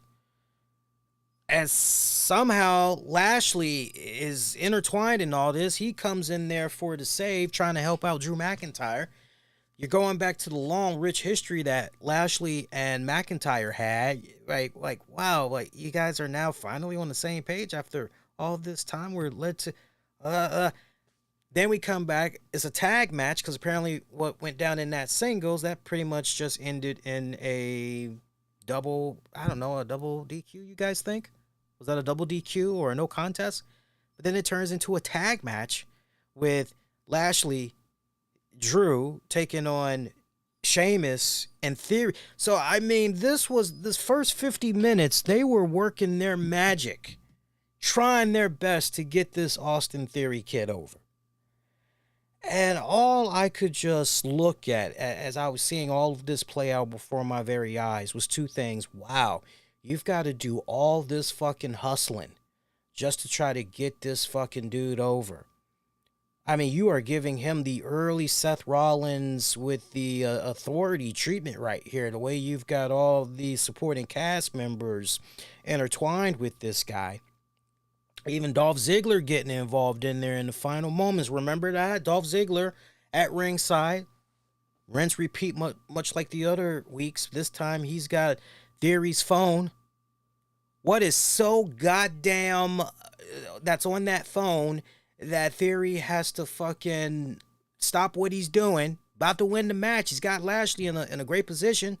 Getting ready to do his little A-Town finisher or whatever. Whatever's on that phone, man, I don't know. Is it some type of a text message exchange between he and Joey Ryan? Joey Ryan wanted to know if he's going to come check out his one-man show. That is a legit show, by the way. There are tickets available at Eventbrite. No bullshit. Right? Like, what's going on here? Right? Your guess is good as mine, but distracted once again. Lashley able to get out of that position, counter, pretty much turns it into the full Nelson lock. Theory's pretty much tapping out that way. Then insult to injury, Theory licking his wounds, trying to walk up to the top of the stage ramp, gets super kicked by the Usos. So not a good night for Austin Theory. I would have thought for sure, though, Raw would have ended. Just the amount of heaviness that was put in there with Theory. I would have thought that the way the show would have ended would have been somehow with Roman Reigns getting cheap shot, getting blindsided by Theory, right? I would have thought maybe it would have went off like that. Is this a taste of things to come at SummerSlam? We'll find out, right? But we didn't get that. We didn't get that. What else happened on Raw that was kind of noteworthy tonight? I'm just going through the rest of this card here. Seeing. Come on, fuckos, let's go for a ride. Hey, all right. A super chat from Gino. Appreciate your super chat, Gino. Appreciate you. Thank you very much, my friend. I had a thought. And now the thought is gone. Speaking of anytime people usually subscribe or do a super chat, you guys will typically, it depends what will pop up on the screen, but usually you'll see Robert De Niro show up. And, I'd be remiss if I didn't say rest in peace to legendary actor Paul Sorvino. Paul Sorvino had passed away earlier today, I believe at the age of 83. First thing that comes into your mind is him as Paulie in Goodfellas, right? I can watch that movie and Casino so many fucking times, but if I had to choose between the two and I had to watch that for the entire month, I would go with Goodfellas. Hands down, I would go with Goodfellas. Paul Sorvino, oh my God. I'll talk more about him on Tuesday, but one of my favorite fucking actors. I remember how excited I was initially. I'm really putting my age out there now, because I remember when Law and Order, the original Law and Order, I remember when it first began. Paul Sorvino was part of the original cast. And I remember how excited I was that, he was attached to the show. And I'm like, oh, well, if he's attached to this, wow, this is going to be awesome, And, the way I could describe his acting, at best, quiet precision. And I think those of you that have been fortunate enough to see Paul Sorvino in enough movies, you know exactly what I mean by that. I don't need to elaborate on that anymore. But his daughter had first put out the news on social media. And, look, 83, that is a nice, long, fruitful life. Knocking on wood that, nothing COVID related had, and I'd be shocked to hear, anybody that might have been fortunate enough, depending on where you lived, you might have been able to help yourself to some of Paul Sorvino's spaghetti sauce and pasta, because he actually had a chain. I'm not sure if it went defunct, but for a good number of years. Matter of fact, you can even go on YouTube and you could still find the Paul Sorvino spaghetti sauce commercials. Yeah, it kind of make you chuckle, when you check out the commercials. They kind of make you chuckle. You're like, this guy's going to tell me about, he's going to tell me. But remember, when you look at his origins, he is Italian. So you're like, okay, look, if Paul Sorvino is going to tell me about spaghetti, right? Okay, who better than fucking Paul Sorvino? Let me listen to what this guy has to say. Yeah, he died of natural causes at the Mayo Clinic earlier today. So, I mean, look, nothing COVID related, nothing. That's honestly a good way to freaking go out. Natural causes. That's a nice, long, fruitful life, We'll get into a lot more entertainment stuff and all that on Tuesday's Wrestling with the Topics, which I'll plug that right now. I'll plug it again later, but I'm going to plug that right now. That's going to be a really good show. Because I got to get with Tams and I got to figure out how we're going to do that show, because I don't know if we're going to do just a regular Wrestling with the Topics or if it's going to just be a watch along, because, we got Ric Flair's last match, supposedly, that's going to be going down this weekend. And the whole card for that, we'll get into the whole card on Wednesday show. That whole card is fucking banging. I mean, it's got a little bit of something for everybody, and I like the fact that commentators from different wrestling promotions are going to be calling certain matches, so I love it. It's got that nice, good throwback type of feel, the way that this card is being handled, but I'm definitely going to be checking that out. I was mentioning Ric Flair for we're going to be doing a Ric Flair last match watch-along. So not what's getting ready to go down this weekend. I'm saying for this Tuesday's Wrestling with the Topics, me and Tams are going to have a live watch-along where we're going to be showing Ric Flair taking on Shawn Michaels from WrestleMania 24. Okay? And I believe this is going to be Tams' first time ever watching this match. This will be my second time ever watching the match, because for me, there are just certain matches that I can recall. I can just remember frame for frame, and just the impression that, like, okay, like, it stays with you. And that was one of those kind of matches. Like, I didn't need to watch it again. So it's going to be refreshing to do this watch along. And you guys will actually be able to see what we're seeing in real time and all that. So make sure you join us this Tuesday. That's going to be badass. I'll talk with her. We'll figure out how we're going to do it. Because if she just wants to do just a watch along, then we'll probably have another Wrestling with the Topics later in the week. But yeah, we're gonna definitely do one looking at the Shawn Michaels match. So I'm pretty excited for that. Just the stories that I'll be able to tell, just going down that memory lane, pulling up some interesting quotes. Tune in for that. That's definitely gonna be pretty damn good. I promise you guys. I think we were almost done talking about Raw. There really wasn't too much else I had wanted to get into in regards to Raw. I told you guys what went down with Ray, Dominic earlier. They did get a victory over Finn Balor and Damian Priest at MSG. Okay tag match for what it was worth. Okay tag match. Piper Niven, a.k.a. Doudrop, going up against Alexa Bliss. Alexa Bliss being the victor in that one.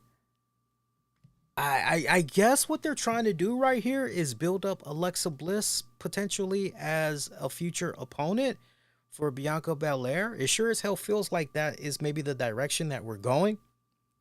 But for me, that match between Piper and Bliss, it went over like a wet fart. I'm supposed to believe that Eddie with the image of the night. Eddie with the image of the night with Paul Sorvino. Oh, that scene. That's what I'm talking about. Eddie, that's what I'm talking about when I say quiet precision. just a fucking master at work. Yeah. So in the Discord chat, Eddie's got a GIF image from Goodfellas where Ray Liotta is being smacked by Paulie. You guys that remember that scene, remember that's the joint where, you know, he's saying to Paulie's saying to Liotta's character, you know, hey, don't be using that shit now. And he's like, oh, Paulie, yeah. And he smacks the shit out of him and he goes, look, I know what you did in prison. You did what you did in prison to make ends meet. You had to do what you had to do. But you're back out here on the streets now. You're back with me. You know, as long as you're out here, you're with me. You ain't doing that shit. And as we all know, you know, he pretty much had lied to him in his face and just, I think I might end up watching Goodfellas again, maybe before the night is out. I wonder if I can find that on Amazon Prime or it was on Netflix for the longest time, now that I think about it, but try to see if I can find that again. We were talking about the tag match. That was okay. Yeah, it was okay tag match with the Mysterios in there. Piper Niven and who was it? Alexa Bliss. So I don't know how I feel about that. I am still feeling very indifferent in regards to Alexa Bliss. I apologize humbly to you Alexa Bliss fans, but it it's not doing anything for me. I'd be more interested in a continuation of Carmella, or if you want to put Zelina Vega in there, who's been missing for a good minute. Yeah, I'm okay with all those girls. Or now that Rhea is back, I don't know to what extent, but if she's back, I wouldn't mind seeing Rhea pick up pretty much where she left off, as all signs had seemed to indicate she was going to be the next opponent there for Bianca Belair. So, yeah, we'll see. We'll see what becomes of that. My puppy is licking my foot yet again here. Very distracting. I don't know, man. Her and feet. I don't get it. I don't get it. There you go. Yeah, just lick on the ankle. That's better. Ankle is better. Toes is too ticklish. AJ Styles and Dolph Ziggler going up against the Alpha Academy. AJ Styles, Ziggler going over. You know, here was the sad part about that match. Two things. One, 7 minutes and change. Two, majority of the match was eaten up by commercial breaks. Come on, man. Come on, man. Come on. How you gonna do the fans like that? Seriously, come on. Main event match, Roman Reigns and the Usos taking on the Street Profits, Matt Riddle. Jeff Jarrett is going to have one busy-ass weekend. Saturday, Jeff Jarrett is going to be doing his thing as a special guest referee for Street Profits taking on Usos for the tag titles. And then he's going to hop on a fucking plane afterwards, and in less than 24 hours, he's going to go hop in the tag match there with Ric Flair. Right? With Rick, fuck you. No, I'm sorry. I said that wrong. With Jay Lethal. Yeah, it's going to be Jeff Jarrett and Jay Lethal taking on Rick, fuck you, Jeff Jarrett Flair and his son-in-law, Andrade El Idolo. On a real serious tip, whoever has been putting together those little video packages from when Flair got his ass jumped in the little parking lot there, and fucking that was beautiful. They just released the third part too. I think it came out earlier today. Whoever's been producing that shit, that's the type of blueprint I need to see WWE and a couple of other promotions adopt, because that was some fine ass. Yeah, goof with the joint. Yeah. Fuck you, Jeff Jarrett. Fuck you, pussy. Yeah. Fuck. Seriously, that was fucking hilarious. And Goodfellas is, where is that? Oh, it's on Netflix? Is that Netflix, goof? Because if Goodfellas is on Netflix, oh, it is? Oh, fuck, I'm watching that tonight. Soon as I'm done with the shows, I'm done mixing them down, I am watching Goodfellas tonight. Like old fucking times. Thank you for that, goof. Yeah, so anybody else, if you happen to have Netflix, I know these days it might be kind of like, who doesn't have Netflix? But when you see that recent report that over 900,000 people had dropped Netflix, that's pause for concern. that is serious pause for concern. Because I'll talk more about it on Tuesday. I have my ideas on why the subscriptions went downhill. You know what I'm saying? It's weird, Goof, because you can make an argument that Netflix is trying way too hard now to have their hand dipped into so many, right down to the point they're now trying to figure out ways to stream live television, from what I understand. I think they're even interested in getting into the sports game now. And it's like, wait a minute, sports on Netflix? Like, wait, what? So it's interesting. It's interesting what's going on there with Netflix. But I'll say this. I'm still reminded of Blockbuster. Blockbuster had an opportunity to do business, and they passed. They thought they were going to be just fine, and we see what's pretty much happened to them now, right? Is the last Blockbuster in North America, are they still around? Because I remember the documentary that came out about 3-4 years ago, which was a fantastic. They are? Okay. They are. That, God. So for those of you that don't know, there's a really cool documentary. I don't know the name of it right now because it escapes me offhand, but there's a really cool documentary that was done about 3 years ago. And they chronicled the last Blockbuster that's in existence.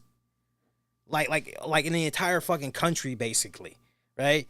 And it's badass because they had like all these celebrities that were talking about their whole experience, and it was amazing how you had people from all different walks of the world travel to this Blockbuster for the nostalgia and everything.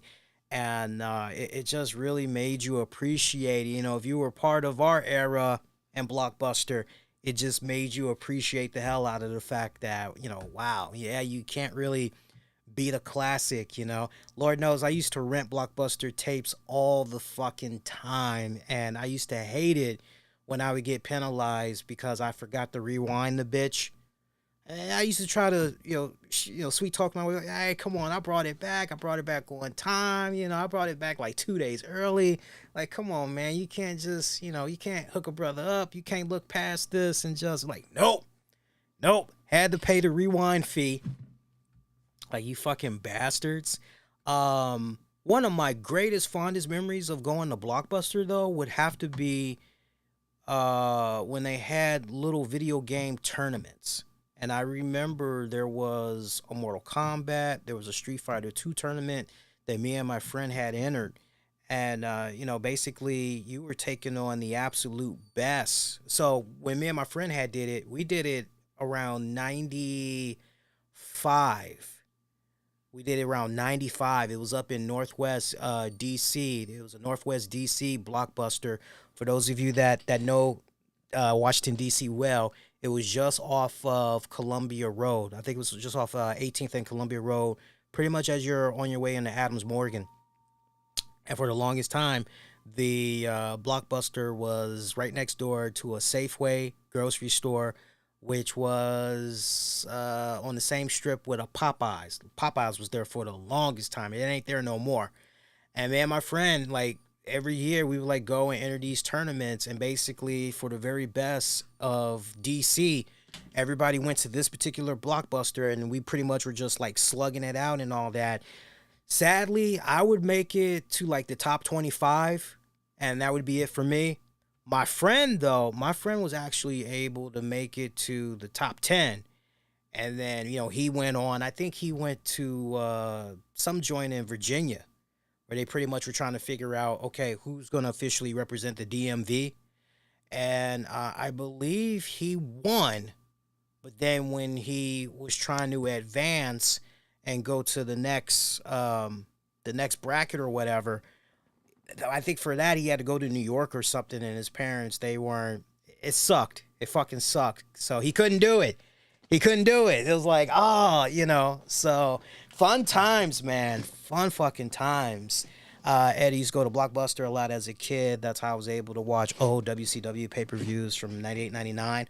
Also WWF 98, 90. Oh, fuck yeah. Remember the WWF Home Coliseum fucking tapes from back in the day. Oh, that was the shit, man. Yeah, way before they started doing the whole DVD shit and all that. VHS. That's where it all was. VHS, the fucking WWF Home Coliseum tapes. That's what it was all about back in the day. Tape trading, tape trading. Try saying that 10 times fast.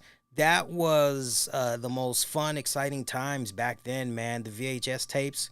Man, if you knew the right person in school back in the day, whatever wrestling shit you were trying to check out or porn tapes you were trying to check out, everybody had that one fucking friend. They had everything on VHS, man. That's on the real tip. They had everything. I used to love trading tapes, man. Seriously, I used to love trading tapes. I remember one time I had traded a sex tape with a buddy of mine in school, and it was hilarious because the sex tape he gave me, I'll never forget this. So I hooked him up with a sex tape. I can't even remember the name of it now, but basically it was a bunch of interracial couples, black couples. It was a spicy joint. It was nice. And so I say to my man, I go, hey, so what you got here? Like, it's got no title on it or anything. Like, you sure I'm gonna like this? And he's like, he was an African dude. He's like, yeah, you're gonna love it. It's very good. Yeah, you're gonna love it. I'm like, okay, cool. I take that bitch home. I'm all excited. I can't wait. Yeah, I said excited. Yeah, I'm literally excited. I can't wait, right? Y'all already know what time it is. Wait till the parents are asleep, right? Right? Get up under the covers. You know what time it is. Put this bitch on. Why this nigga gave me a sex tape that had animals fucking women. I was fucking traumatized like a motherfucker. I remember I went to school the next day. I beat the shit out of him. And I said, motherfucker, I said, you sick son of a bitch, you gave me a fucking Animal Farmhouse sex tape. Like, what the fuck is wrong with you?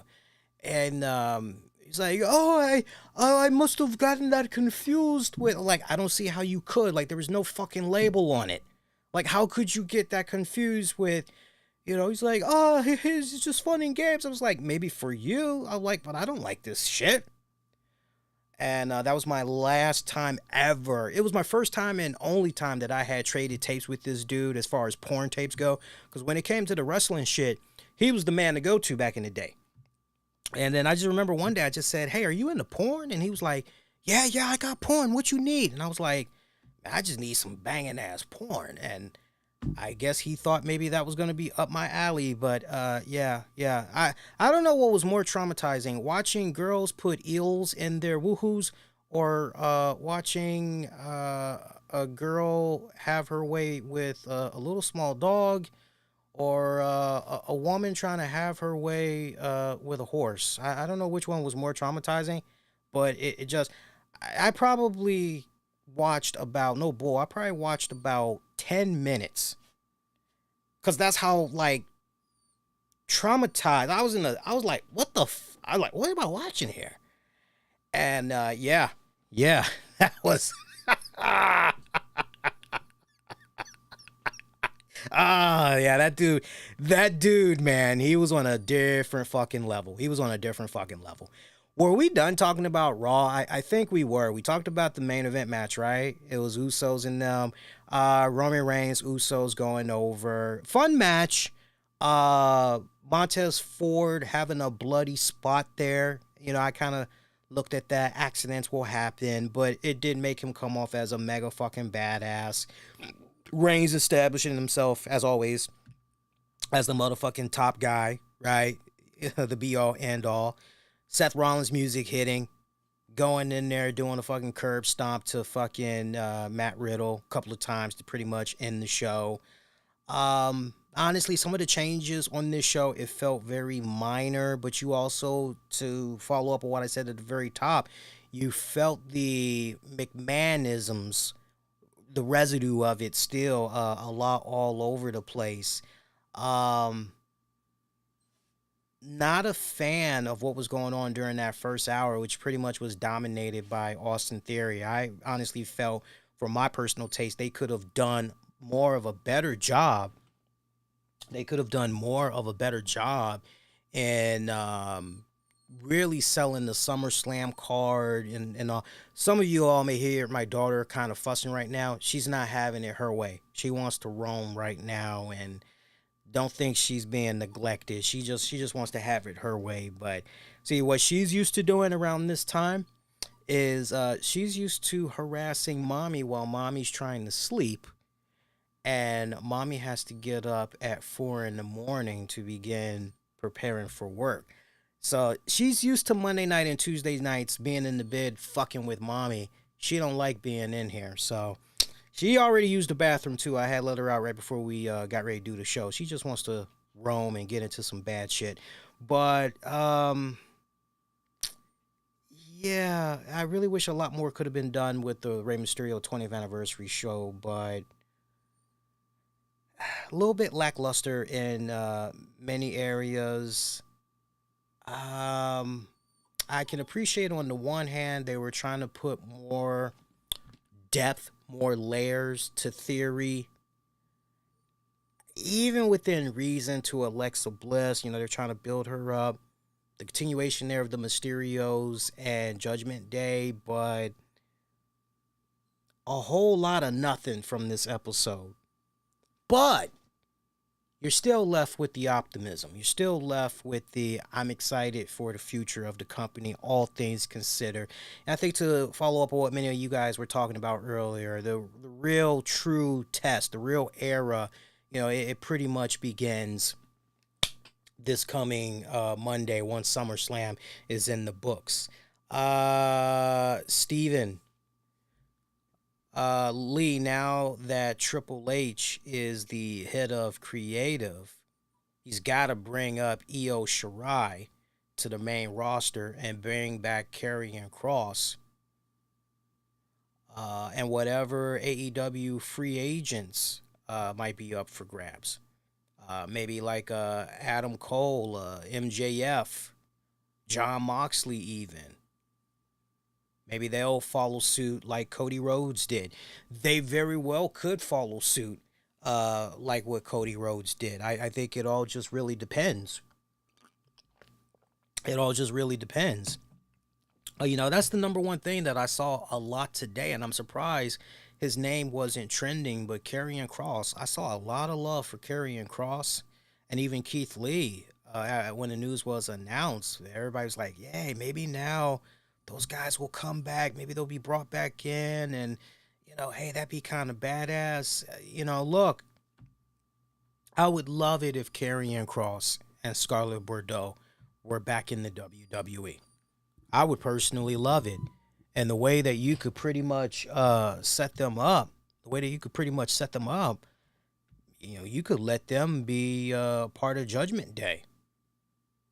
That would be my way of fucking. I think they would just fucking kill it with Judgment Day, personally, right? But there's a lot that you could look. We could be here all night coming up with some really good ideas that you could do for them, but it would be a lot better than what was served up for some of these guys the first rodeo when they were on the main roster. We all could definitely be in agreement of that. But yeah, you know, anything is ultimately possible. That's the one thing that we really need to highlight here, that I think a lot of people are missing.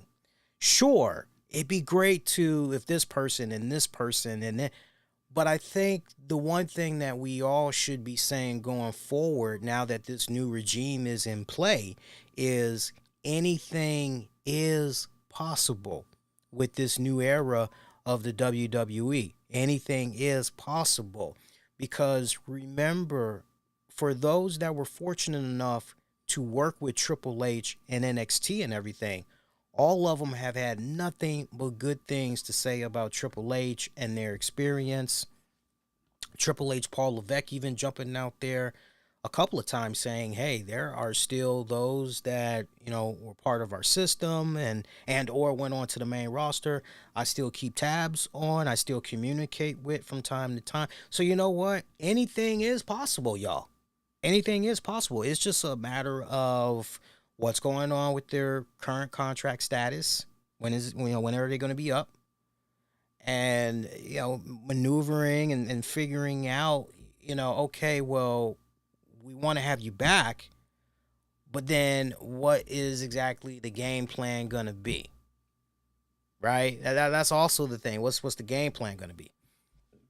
Sean, I think the real fun for Triple H comes after SummerSlam and building up to Clash at the Champions. Yeah, I definitely agree with that. I definitely agree with that. Gino, thanks again for the super chat. Appreciate that. And let's see, I'm looking at a lot of these comments that's pretty much coming in via YouTube, the Twitter, the Twitch, all that good stuff. What you guys saying in the Discord here? Let me see what y'all saying. No, God, goof. That porn, God, I must have been, when I had watched that, I must have been, so that would have been my freshman year of high school. So I would have been maybe 15 going on, no, 14 or 15, somewhere around there. And I was still new to the whole porn game. And, anybody that was that age, from the first time that you're looking at porn to, whoa, wait a minute, I what the hell, right? I was frozen for like 10 fucking minutes just, what the fuck is this, right? Right? And the only reason why I even knew 10 minutes had passed was because my old VCR back in the day, whenever I would hit play on a tape, I would have this counter. And my counter, it wasn't a backwards counter, because I know the way some people had their VCR set up, or, you could basically, okay, it's 3 hours, right? 259, 250, right? No, when my shit would play, a counter would automatically be on display. Right? So yeah, I was that much in a trance, just frozen over what the fuck was playing out before my eyes, that when I finally did get out of it, I was like, went over to the fucking VCR, and I just remember 1009 of all the numbers, right? Here I am, my God, I'm telling you guys this story from almost 30 years ago, okay? And 1009, right? All you got to say to me going forward, hey, Lee, 1009. And I'll just be like, fuck you, right? Because 1009, it fucking sticks. 1009, man, seriously. Oh, God, fucking crazy, man. I'll leave it up to you guys. We're almost at about, let me look here. We are at the 1 hour 57 minute mark. I will leave it up to you guys as far as wrestling news goes. Now, I do see the card for this week's AEW Dark Elevation. I'm just showing love. I'm just plugging it. Andrade Family Office, Angelico and Private Party take on AR Fox, Adrian Alanis, and Liam Gray. Meanwhile, Nyla Rose and Marina Shafir team up to take on Angelica Risk and Shalansi Royale. Tony Storm faces Emi Sakura. Chris Statlander takes on Brittany.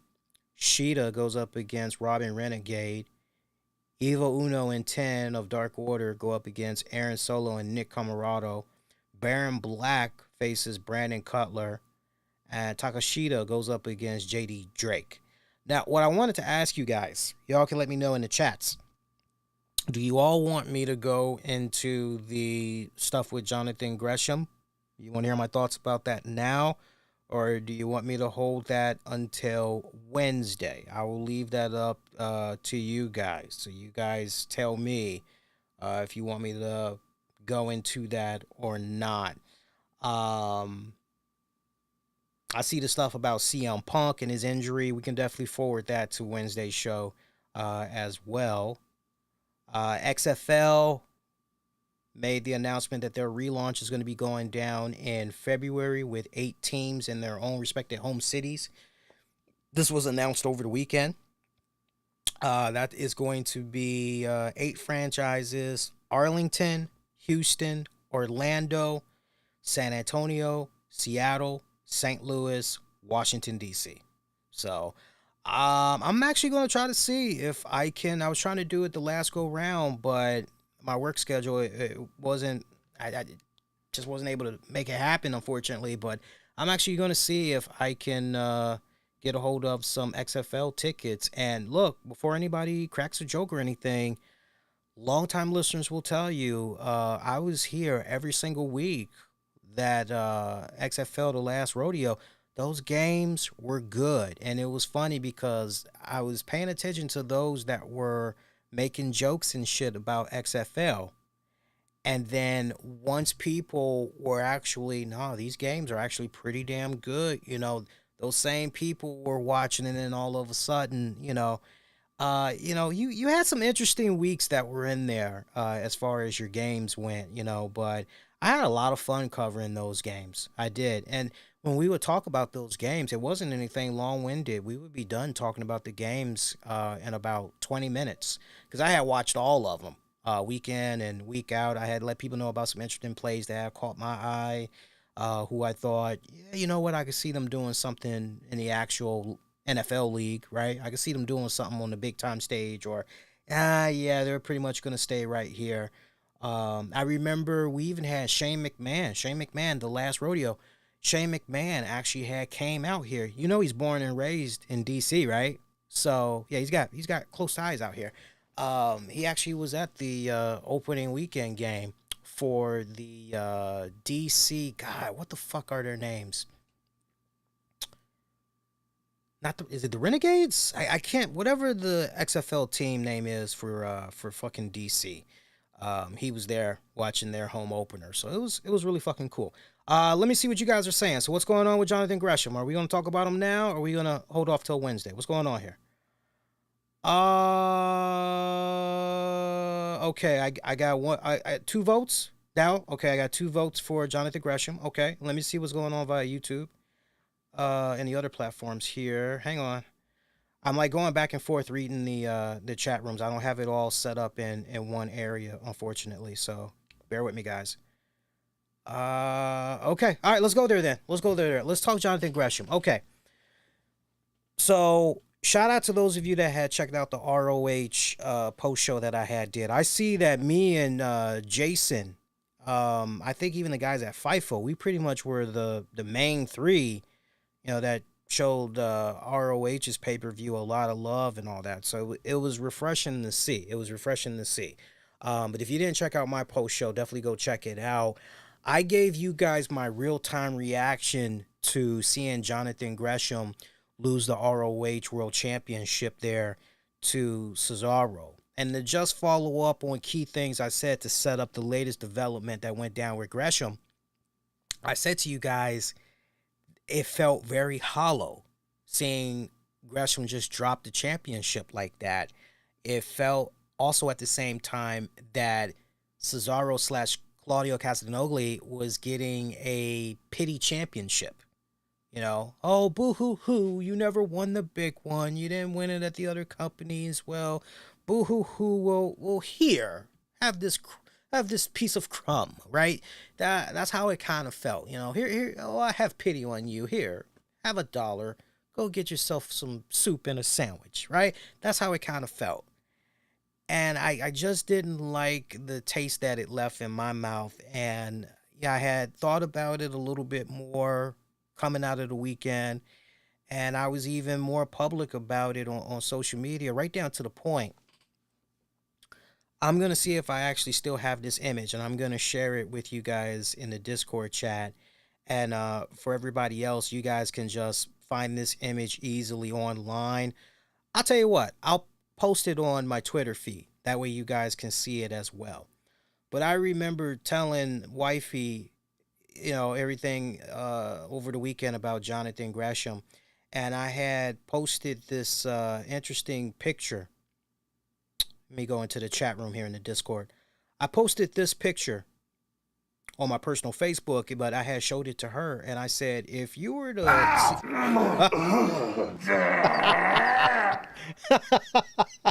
Jeremy subscribing to the channel. So for those of you that's hearing grunts and shit, every time you hear that, that's a motherfucker subscribing. So it's cool when you subscribe and you're actually watching the webcast. You get to see my facial expressions in real time as whatever graphic pulls up. So we got a graphic whenever somebody subscribes. It alternates, but the main one, we have a graphic of Bill Goldberg just pretty much walking his way towards you, and the grunts that you're hearing is actually Bill Goldberg. There's a funny story behind his stretching. It has nothing to do with a toy or anything. Here's the image I'm talking about.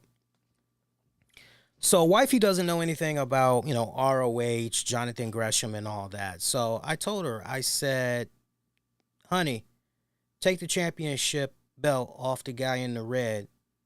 If I told you that one of these guys was the ROH World Heavyweight Champion, which one are you going for?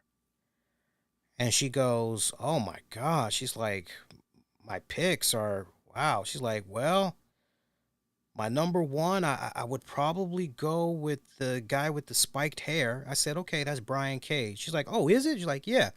Oh, what he been up to? I'm like, he's here and there, right? She knows how much of a fan I am of Brian Cage.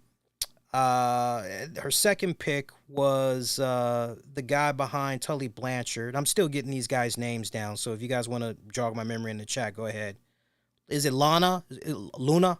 Is that who's behind Tully? Luna? And then her third was the guy in the black shirt. She did not pick Jonathan Gresham himself, the guy in the red shirt.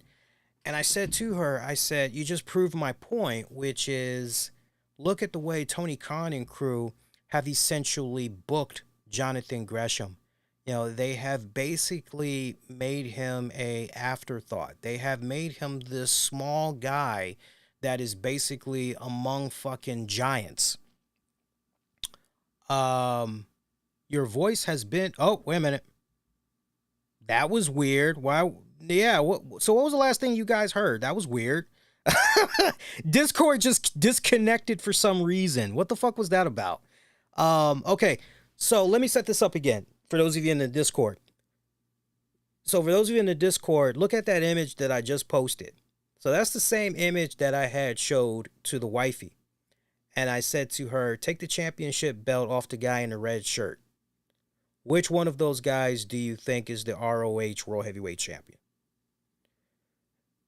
She recognized Brian Cage.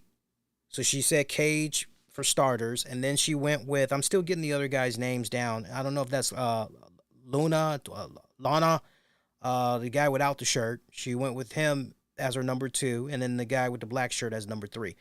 To which I said to her, you just proved my whole point, which is the way Tony Khan has essentially been booking Jonathan Gresham. It's pretty much been an afterthought. There hasn't really been good logic put into it, right down to the men that he's been, associated with. Sure, you got your ROH champion surrounded by some pretty good, nice names and everything. But at the same time, when these guys are coming out, your eyes are more drawn to the big guys as opposed to, right? So we go into now and we hear more information about what's going on here, with Jonathan Gresham. We hear how, this guy had a heated exchange apparently with Tony Khan, and basically a lack of communication that was going on between he and Tony Khan, what was going on with the booking for the match, and then to ultimately find out what the fuck the finish was going to be, right? First of all, and even I had complained about this on the ROH Death Before Dishonor post show. Even I had said, yo, this is a disservice that you're doing to Jonathan Gresham.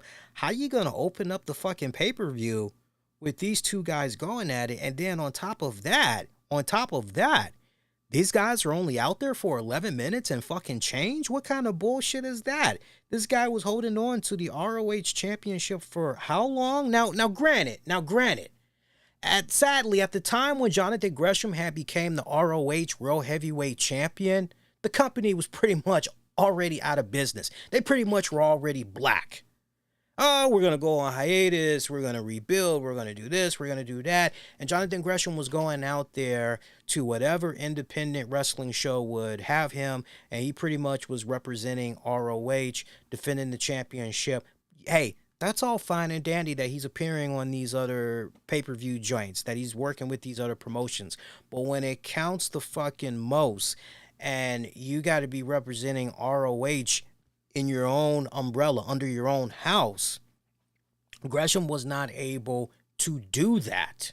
And I think a large part of why so many of us had got excited when he had announced the Terminus promotion was, okay, well, we're going to be seeing basically a temporary placeholder of a World Heavyweight Champion in his Terminus promotion until things can smooth itself out with ROH. But then enters Tony Khan, and you're going, wow, how much of the old guard is Tony Khan going to have keep in play with the current champions? And, you know, how much of that is he going to shake up? I know some of you guys were asking the question, you know, should he change the titles for ROH? All things considered, right? It's his baby now. Should he change the new titles and all that? We know he's trying to get this whole TV deal up and running for ROH, so you could make an argument that, oh, well, you know, they probably did what they did with Claudio Castagnoli, aka Cesaro, being the ROH champion, so they could try to present a little bit more of a pleasing package to insert whoever that TV distributor is going to be for ROH and everything. But as I've always said to you guys, the chase is better than the catch. And they should have had Gresham go on to be champion a little bit longer, have Cesaro continue chasing after his ass. That way the big fucking payoff, the big money fucking moment comes, and right? And that's why I said this felt hollow. This felt right. But now you hear that Jonathan Gresham was apparently, you know, pretty hot-headed over lack of communication that was going on. And it really makes you wonder, you know, he spent all weekend trying to get word with Tony Khan. Very difficult to get a hold of the man. And then finally, when he was able to get a hold of him, you know, they didn't have that good meeting of the minds where they were on the same page. And it's quite sad that the end result now is supposedly Jonathan Gresham, and it's since been confirmed by multiple AEW wrestlers, that Gresham got into it hot and heavy with Tony Khan, cursed him out, demanded his release from AEW and ROH, deactivated his social media accounts, has gone on record saying that as far as his Terminus promotion goes, just pro wrestling in general, he's done with it all for now. You know, this isn't the first time that we've heard about lack of communication in AEW. And for a company that supposedly is all about pushing diversity, especially, remember after all that shit that went down with Big Swall? All the shit that she put out there, hey, I don't really feel that AEW is doing a really good of a job, you know, as far as diversity goes. And remember, Tony Khan didn't even read or listen to the entire fucking audio. He pretty much was reacting to a piece of fucking clip or whatever. And he just fired off. Remember that? Remember that? Gay Pride Month. That's great. You dug up Nyla Rose from wherever she was. You dug her up for about 2, maybe 3 shows. You show no love to Sonny Kiss, who continues to be gone off of main AEW programming. What are we really doing here? You just had this story arc where Jonathan Gresham joined Tully Blanchard, Tully Enterprises. Yo, man, I was sitting on the sideline. I'm just an afterthought. All these other champions are being pushed. But when it counts the most, the ROH World Heavyweight Champion, no love. That's why I thought it was a no-brainer to partner up with Tully Blanchard. But then we fucking, and I agree, MW, I agree. I think Tony Khan is a mark. I think he's a mark for himself. Right? It's very bipolar. The story arc that you're watching, and then to go into the pay-per-view, and Prince Nana. Look, that's great for us hardcore ROH fans that remember Prince Nana, but guess what? Not everybody watches your fucking product. Not everybody fucking knows what ROH and who's who and all this other shit. You gotta do a proper introduction. You gotta fucking you need to care about this person because X, Y, fucking Z. If you want to look at Prince Nana as a downgrade from Tully Blanchard, I'll give you that. Especially all things considered, I'll give you that. This was just the most weirdest fucking booking that I've seen of Tony Khan yet. And look, I don't blame Jonathan Gresham for saying, you know what, fuck this. Lack of communication, cross whatever you want to cross off. If you even want to put in there lack of diversity, I could even give you that to a certain extent. But if all of this is true, I'm on Gresham's side. I see some of the people that are jumping out there and saying, hey, I can't really feel sad, for this dude. He's a mediocre wrestler. He's got no personality. Jesus, he's a fucking midget. I don't feel sorry for the dude. He should be thankful of the opportunity that he was able to get, and it's like, I hear where those people are coming from, but man, that is such a narrow-minded viewpoint to have. Because it's bad enough that AEW up to this point was already getting a bad rep from those that were working for them saying, hey man, lack of communication, lack of diversity. Hey man, I don't really feel like I'm really being properly utilized here, and what the hell? Yeah, I'm just ready to go. I want to see what other opportunities I could get for myself. It's bad enough you got all that out there. Up to this point, I had never heard anything bad about Jonathan Gresham. I've never heard any wrestlers say anything bad, right down to the point. I remember when we were covering the news about the Terminus promotion coming to fruition, Seth Rollins was one of the first people to jump out there and encourage everybody, fans and aspiring wrestlers, that if they were trying to learn from the absolute best, they were trying to figure out, where to start their wrestling journey, definitely look into Gresham's wrestling promotion. He shared a really cool story about how impactful very early on in his career Gresham was and everything. And you're like, okay, wow. And this is a guy from the company that didn't have to go on his social media and say that about Gresham. I mean, look, he's the same size as Rey fucking Mysterio, believe it or not. He's gone on record and he said that. He's the same height as Rey Mysterio. It's just in regards to his nutrition, fitness, and all that, you can kind of understand how he's looking kind of jacked and wide, in certain areas and everything. Look, let me tell you something. If that would have been my ROH world champion, I would have done my very best to protect Jonathan Gresham until I felt it was absolutely necessary to take the championship off of him. That would have been so goddamn believable. And there was just, you can't, right? The way I would have booked Jonathan Gresham as a ROH champion, I would have booked him in a way where his height, his width is protected as much as possible.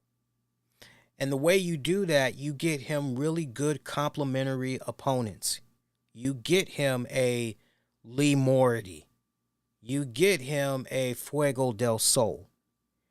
You feed to him a Danhausen. You give him a Orange Cassidy. You give him a Matt Sydal. Okay? You see where I'm going with this?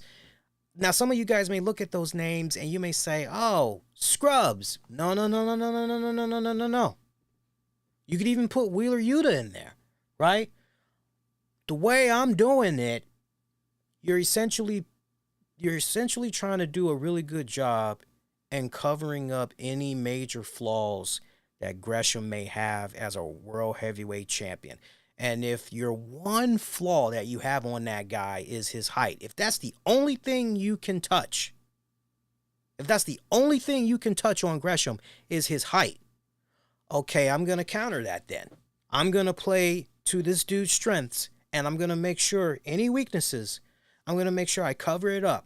Because heaven forbid I put my ROH World Heavyweight Champion Jonathan Gresham against Brody fucking King, and I'm supposed to have fans believe that Gresham is going to be able to get out of this match, steal your ROH World Champion. Fucking A. Ain't happening. Ain't happening. It ain't happening. It ain't happening. So in this match against Cesaro, you can tell me, oh, technical. And look, granted, I still stand behind the way that match was booked. I love some of the psychology that went into that joint with Cesaro. Just a little thing such as when Gresham was going for chops to the chest. After a couple of chops, Gresham, okay, I'm getting ready to do it again. Cesaro's thinking, shit, this dude's getting ready to chop my chest again. Let me get ready to come after his ass. Yeah, Gresham thinks, okay, yeah, you think you know what I'm about to do? Nah, Gresham goes low. He's chopping at the knees.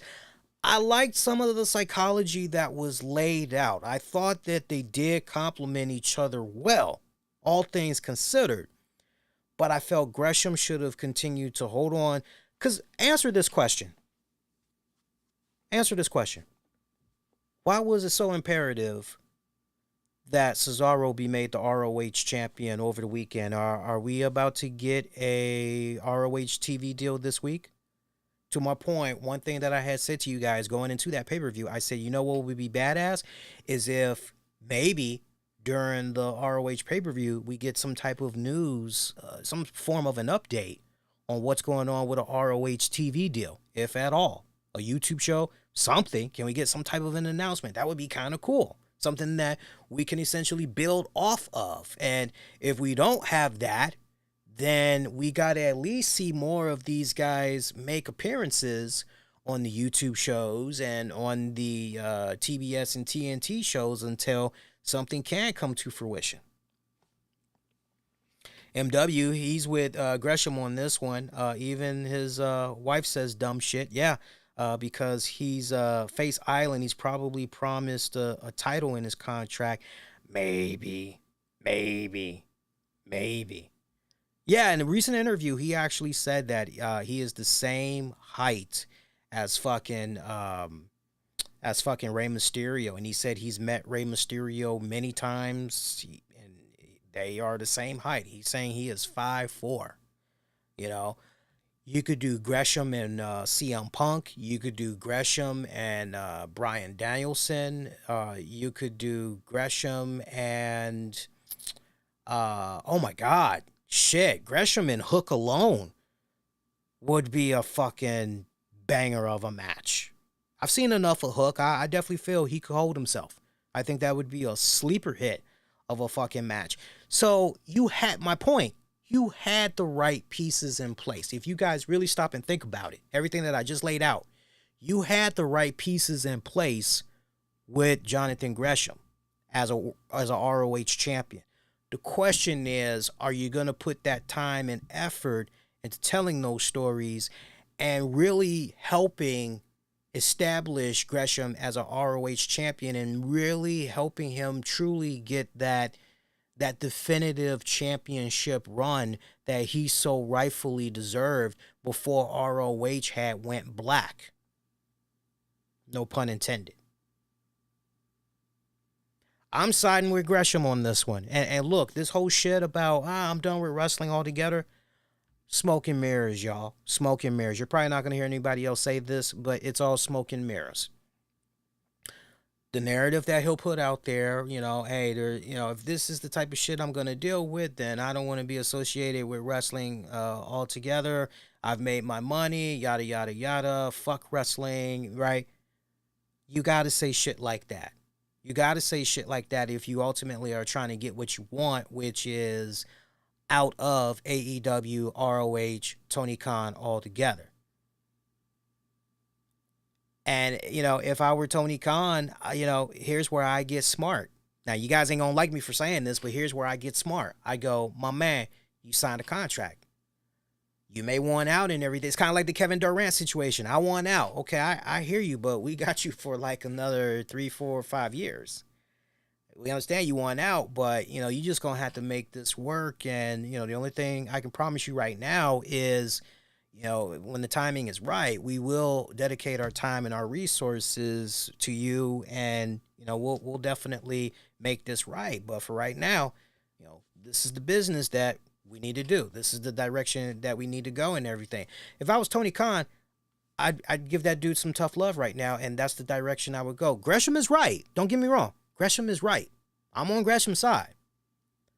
But if Tony Khan is smart, he's going to say, nah, I'm going to keep... You know why? Because all this shit that's going on, Terminus cancel. Oh, my Twitter account, my social media accounts, cancel, deactivate it. I'm done with wrestling altogether. Gullible Tony Khan, well, if he wants out, it's okay. All right, I'll grant him his release.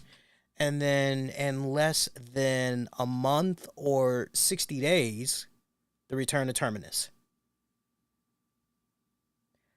So I see the game that he's playing, and I've heard enough interviews. I got enough of a good on Gresham to know that what he's putting out there right now is bullshit. Is bullshit.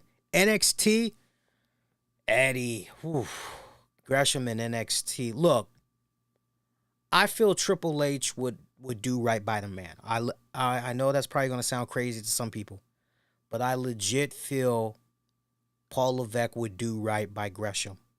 Where my concern is, though, the main roster.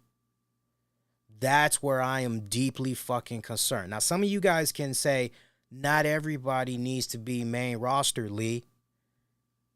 Gresham would be that rare exception where I would say you gotta have him just stay on NXT. You can't have him do... And if you were to have him do the other shows, it goes back to that blueprint I laid out earlier, where you gotta cover up, any flaws that some may feel are flaws, right? If you can do him in such a respectable way, like you did Rey Mysterio, and you're willing to invest that amount of time, and having Gresham be on your roster full time. Wow, and could that work? Could that click in 2022 with the WWE fan base?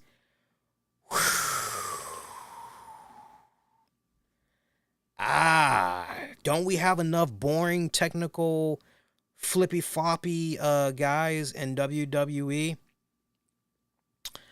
Yeah, that's another weakness as far as Gresham goes, too. Gresham doesn't have enough of a character. And I know that was something he had touched upon recently in an interview. He talked about, matter of fact, I'm looking at the some of the notes from that interview here that he did. Let me see if I can pull that up real quick. Looks like it was with the guys from Fightful. So here's what he said. I'll let you guys marinate on this. On people who say black wrestlers need gimmicks. It bothers me that you can have white guy number one with no character be great, but then you've got black guy, same, he needs a character, but why? Why can't he just be a good wrestler? You've got to be so much more than the other guy that's world champion. Doesn't have a character. He's good on the mic, sure. But he doesn't do anything other than wrist locks, hammer locks, and some kicks. But black guy does the same thing. I need a fucking character. I need all this extra stuff. Like, that's just the thing. Okay, I hear some of that narrative that I get where he's coming from. Here's the thing. The most honest wrestling fans are not colorblind. They are not letting it be a race thing.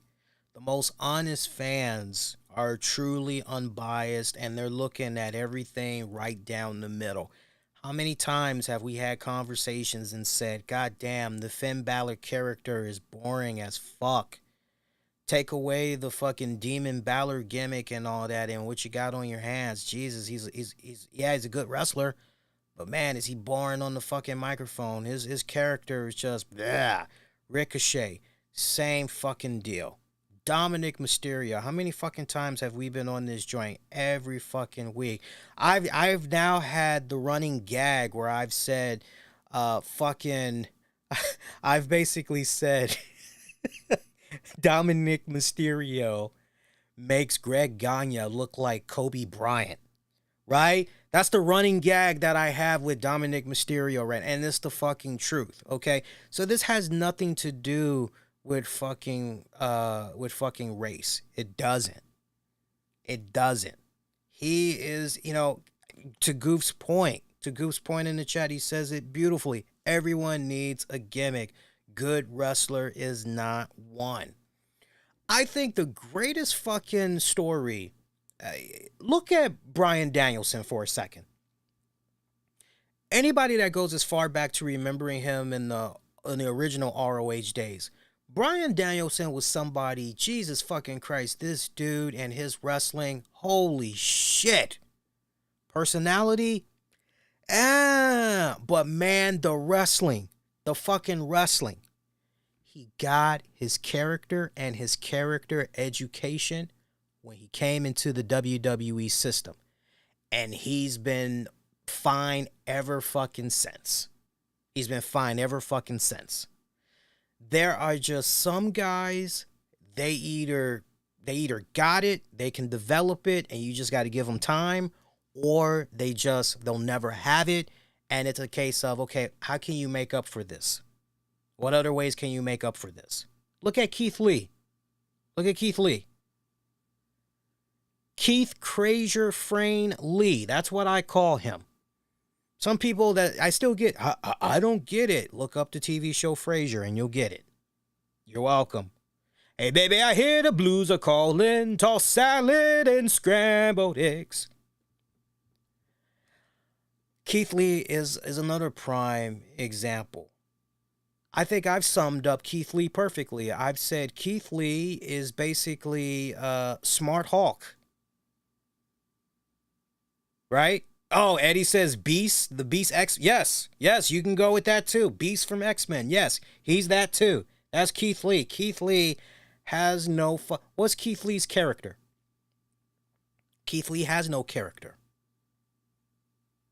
Every time you see... If you want to maybe say Keith Lee's character is Shakespearean, I'll give you that. Because every single time you see that big black son of a bitch out there, thou four come hither with haste. I would like a match with thee. Right? I mean, that's Keith Lee in a fucking nutshell. Okay?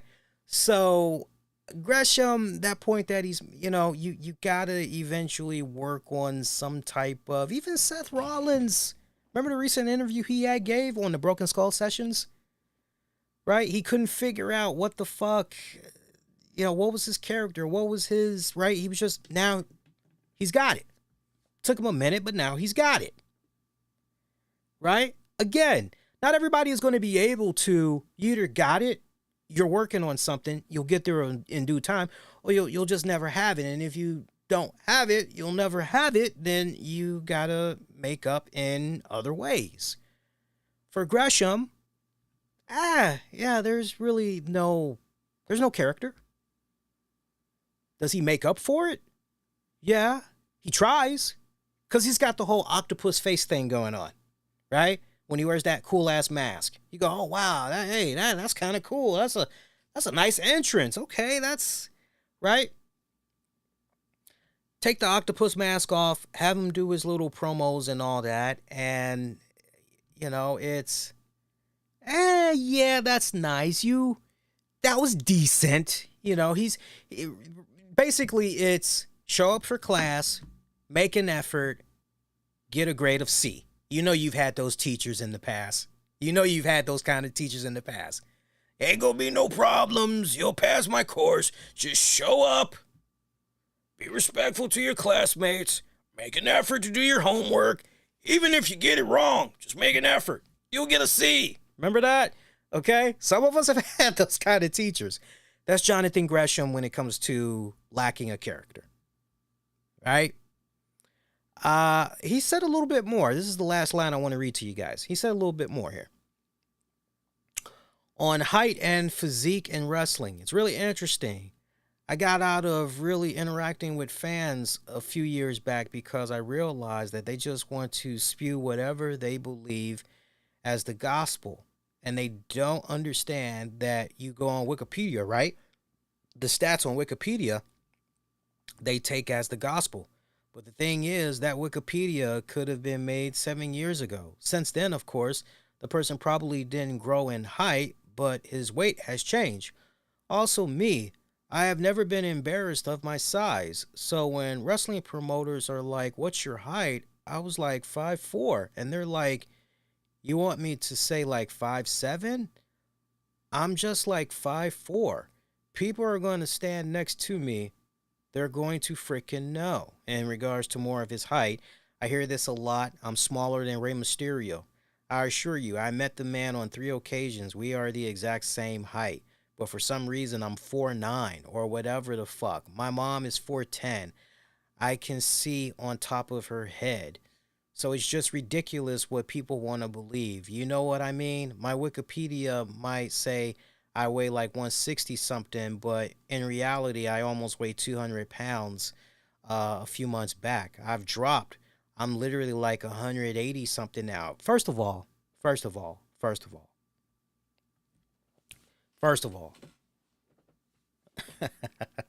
where do I begin? Gresham, my man. How old is Gresham? What is he? Is he in his 30s now? He's in his early mid 30s. Look, man. Fuck all that noise. Tell you that straight up. Fuck all that noise.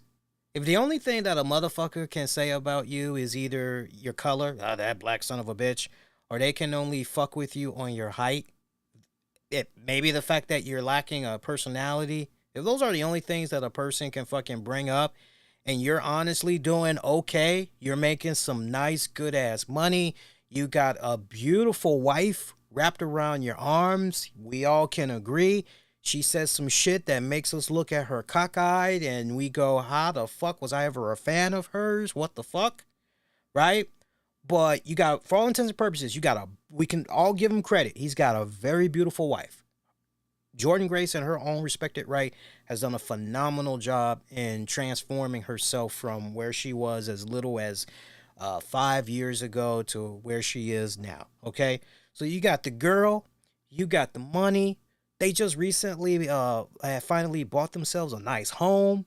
Jordan Grace doing some cool stuff for her mom. This is all shit that they're sharing publicly on their social media feed. So this ain't no prying, okay? This is what they share publicly, right? Y'all doing big things. Why are we even wasting any fucking energy on your Wikipedia about your height? Fuck all that. You know what that says to me when I hear somebody that's mentioning, I still pick up insecurity. I still smell blood. And when you are basically kind of letting it be known that, hey, man, this shit right here, layman's terms, what I just read to you guys, is that not, hey, this still bothers me. I can't believe that people are, did you not pick that up I picked that up from what I just read. And when I smell that kind of, if I'm a dick, I'm going to just keep on picking and picking and picking and picking and picking until I get you fucking snapping. That's how I'm going to do it. So fuck all that noise. Why the fuck should it, be comfortable in your own skin. And I think for the most part, I think this dude, it all adds up. I would not be surprised if this guy were to tell you a story about when he was growing up, he was getting picked on. He was a skinny little, big-headed dude, and he was getting picked on in school. I would not be surprised if, weightlifting, pro wrestling, and, I wouldn't be surprised to hear if he had got into a little bit of boxing when he was growing up, try to defend. I would not be surprised. Growing up, people were picking. I would not be surprised with that. You just gotta let that roll off your skin, and you just gotta let your actions speak louder than your words. Just go out there, do the damn work. I always say people are gonna care more about the fucking work than what's going on with your skin color, with your height, and all that other fucking shit. Can you draw? Can you draw fucking money? Can you draw at the seats? Can you draw at the gate? Can you bring in the fans? That's what all the motherfuckers really give a fuck at the end. I mean, for God's sake, we know that height ain't no thing. We've seen Bryan Danielson. We've seen Rey Mysterio.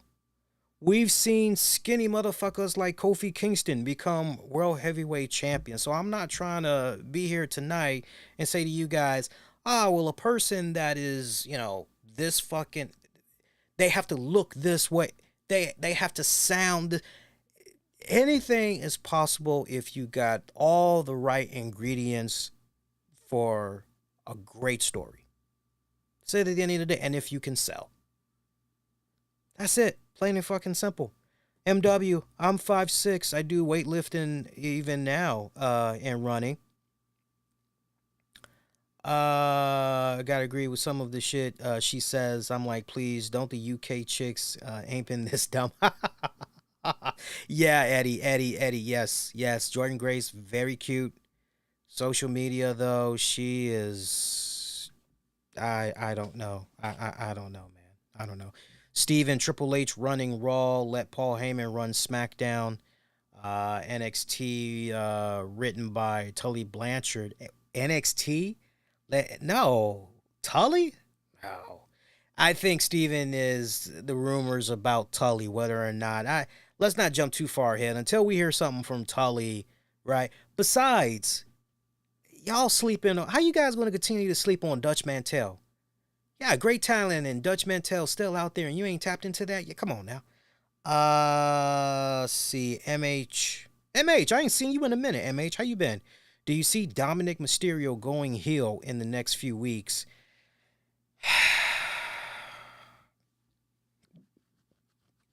No, they've had enough opportunities to go that route with Dom, and they haven't. It's like you could have easily done it by now. And I just kind of feel as though at this point, it's not going to happen. It's not going to happen. How bipolar would it be too if you like, what exactly are you gonna, how are you gonna have Dom after everything that's transpired recently? How are you gonna have Dom betray his dad and have that at the same time make sense? You feel where I'm going with that? It's kind of like if I see you out there drowning and I've got a life preserver and you're like, yeah, I'm good. It's like, my man, you're not. You're drowning. Yeah, I know. I'll be all right, though. Pretty sure you're drowning. I'll be all right. You go ahead. Okay, dude, but I'm pretty sure you're drowning. I got it. Okay. I'm like 80 meters away or some shit. You're like, help! Like, well, motherfucker, I just tried to give you a life preserver. You said you ain't want it. Like, now I'm supposed to... And then when you drown and die, somehow it's my fault? You know, that's probably a really, really bad analogy, but it's like the first thing that comes to mind. But you fucking get the point that I'm making, which is WWE has had more than ample enough opportunities to pull the trigger on Dom. They could have pulled it, past fucking WrestleMania if they wanted to, but they never, like, I just feel as though they're not going to do it at this point. They've had plenty of opportunities, but they just, yeah. I think if anything, I think if anything, what I see happening, I can see Dom saying to his dad, "Hey, it's time. It's time that I officially became my own man. I officially step out of your shadows and I make a name for myself. I appreciate everything that you've been doing for me, guiding me this entire time, but it's time for me to start grabbing life by the balls and fucking go there." Right? It's time for Dominic to pull his Usher moment and go, "Watch this. Watch this." Right? It's time for him to start doing that shit, right? We'll see. We'll see. See. All right, we did pretty good. Let's call it. God damn, we did like a 2 hour, 44-minute show. This is the most fun, most interactive fun I've had with you guys yet. Since we've been doing this. Normally the shows aren't that fucking long, so don't get used to this because most guys, we try to do like an hour 45, 90 minutes. I didn't mind it because I'm on break from classes this week, and I'm also on break from both jobs until I don't go back to both jobs until Thursday. I don't go back till Thursday, so I'm recharging my batteries and all that. So it's kind of nice right now. Now, let me give you guys some quick programming notes. So Tuesday night, new Wrestling with the Topics. That's going to be hosted by myself and the wifey. So make sure you tune in for that. I'll have it figured out by then, but I know for sure we're definitely doing the Ric Flair watch along. So again, you'll be able to watch right along with us. We'll be watching and reacting to the Ric Flair WrestleMania 24 match against Shawn Michaels, right? We'll have some nice fun quotes, backstories. It's gonna be good. Get you guys take. It's gonna be great. Again, Tams has never seen that match. This will be my second time watching the match in its entirety. So that's gonna be fucking badass. And then Wednesday, you get your regular edition of the RCWR show. We'll be on after Dynamite goes off the air. We'll definitely talk loads, AEW news. We got a update on CM Punk, all that came about from the San Diego Comic-Con. By the way, if you have not shown Julian Cannon, friend of the show, if you haven't shown him any love on social media, make sure you do. He had a blast covering the San Diego Comic-Con all weekend long. I saw a lot of the pictures that he had took. And slowly but surely, he is putting up articles, interviews. Probably the greatest highlight. He probably may not say it publicly, but I'm pretty sure privately he's geeking out. But he had an opportunity as a member of the press media to actually physically interact with Dwayne "The Rock" Johnson. And I said to him, dude, tell me you're going to be putting that image of you and The Rock in a frame, and you're going to be hanging that up in your man cave. He didn't say anything, but I'm pretty sure he will. I mean, that's a great fucking moment for that dude. I mean, he has had a great career, Julian. He's had a great career so far being in the entertainment business, interviewing the people that he's been able to interview, doing panels, things of that nature. So it's nice to see friends of the show when they're able to do these really cool fucking milestone moments, right? You just can't help but be excited for them and their success and all of that. And then at the same time, look at that as motivation to, okay, let me up my game. Let me raise my game up a little more as well. So make sure you show him love on fucking social media. Also, speaking of San Diego Comic-Con and everything, I know me and Julian, we were kind of talking about doing something in New York. Let me tease you guys with that right now. We've been talking about doing something in New York. And I will say this. Phase 1 is complete. Now we need Phase 2 to fall into place. If Phase 2 falls into place, then very soon I will be making a special announcement. So to be continued on that one. And then, of course, this weekend, we got the Ric Flair. We'll talk about the full card for the Ric Flair last match and all that. But I will definitely be doing a pay-per-view post-show after Ric Flair's last match is over. By the way, shout out to you guys in the Discord. Make sure if you haven't done so, you join the Discord. Go into events. I will actually be streaming this Sunday. It'll be a nice little live watch along. I've already purchased the Ric Flair pay-per-view. So if you guys are around, just come hang out, shoot the shit, and we'll have loads fun. That'll be this Sunday, July 31st. Looks like things kick off at 7 p.m. Eastern. So the Ric Flair roast, sadly, I won't be able to watch that because that's going to be airing this Friday night at 9 p.m. And sadly, by the time I get off work, I did say Friday, right? Yeah, it's this Friday. By the time I get off work, I'm pretty much preparing for Rampage coverage. So I think at this point, the only way I'll watch the roast of Ric Flair is if maybe one of you guys has it, you purchased it, maybe you'll do an encore. I'll watch it that way.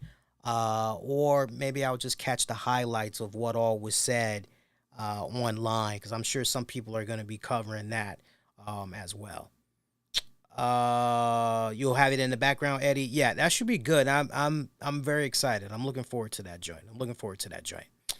MH, I have a feeling Saturday night's going to be a night we're going to be talking about for a long time. Oh, in regards to SummerSlam, probably,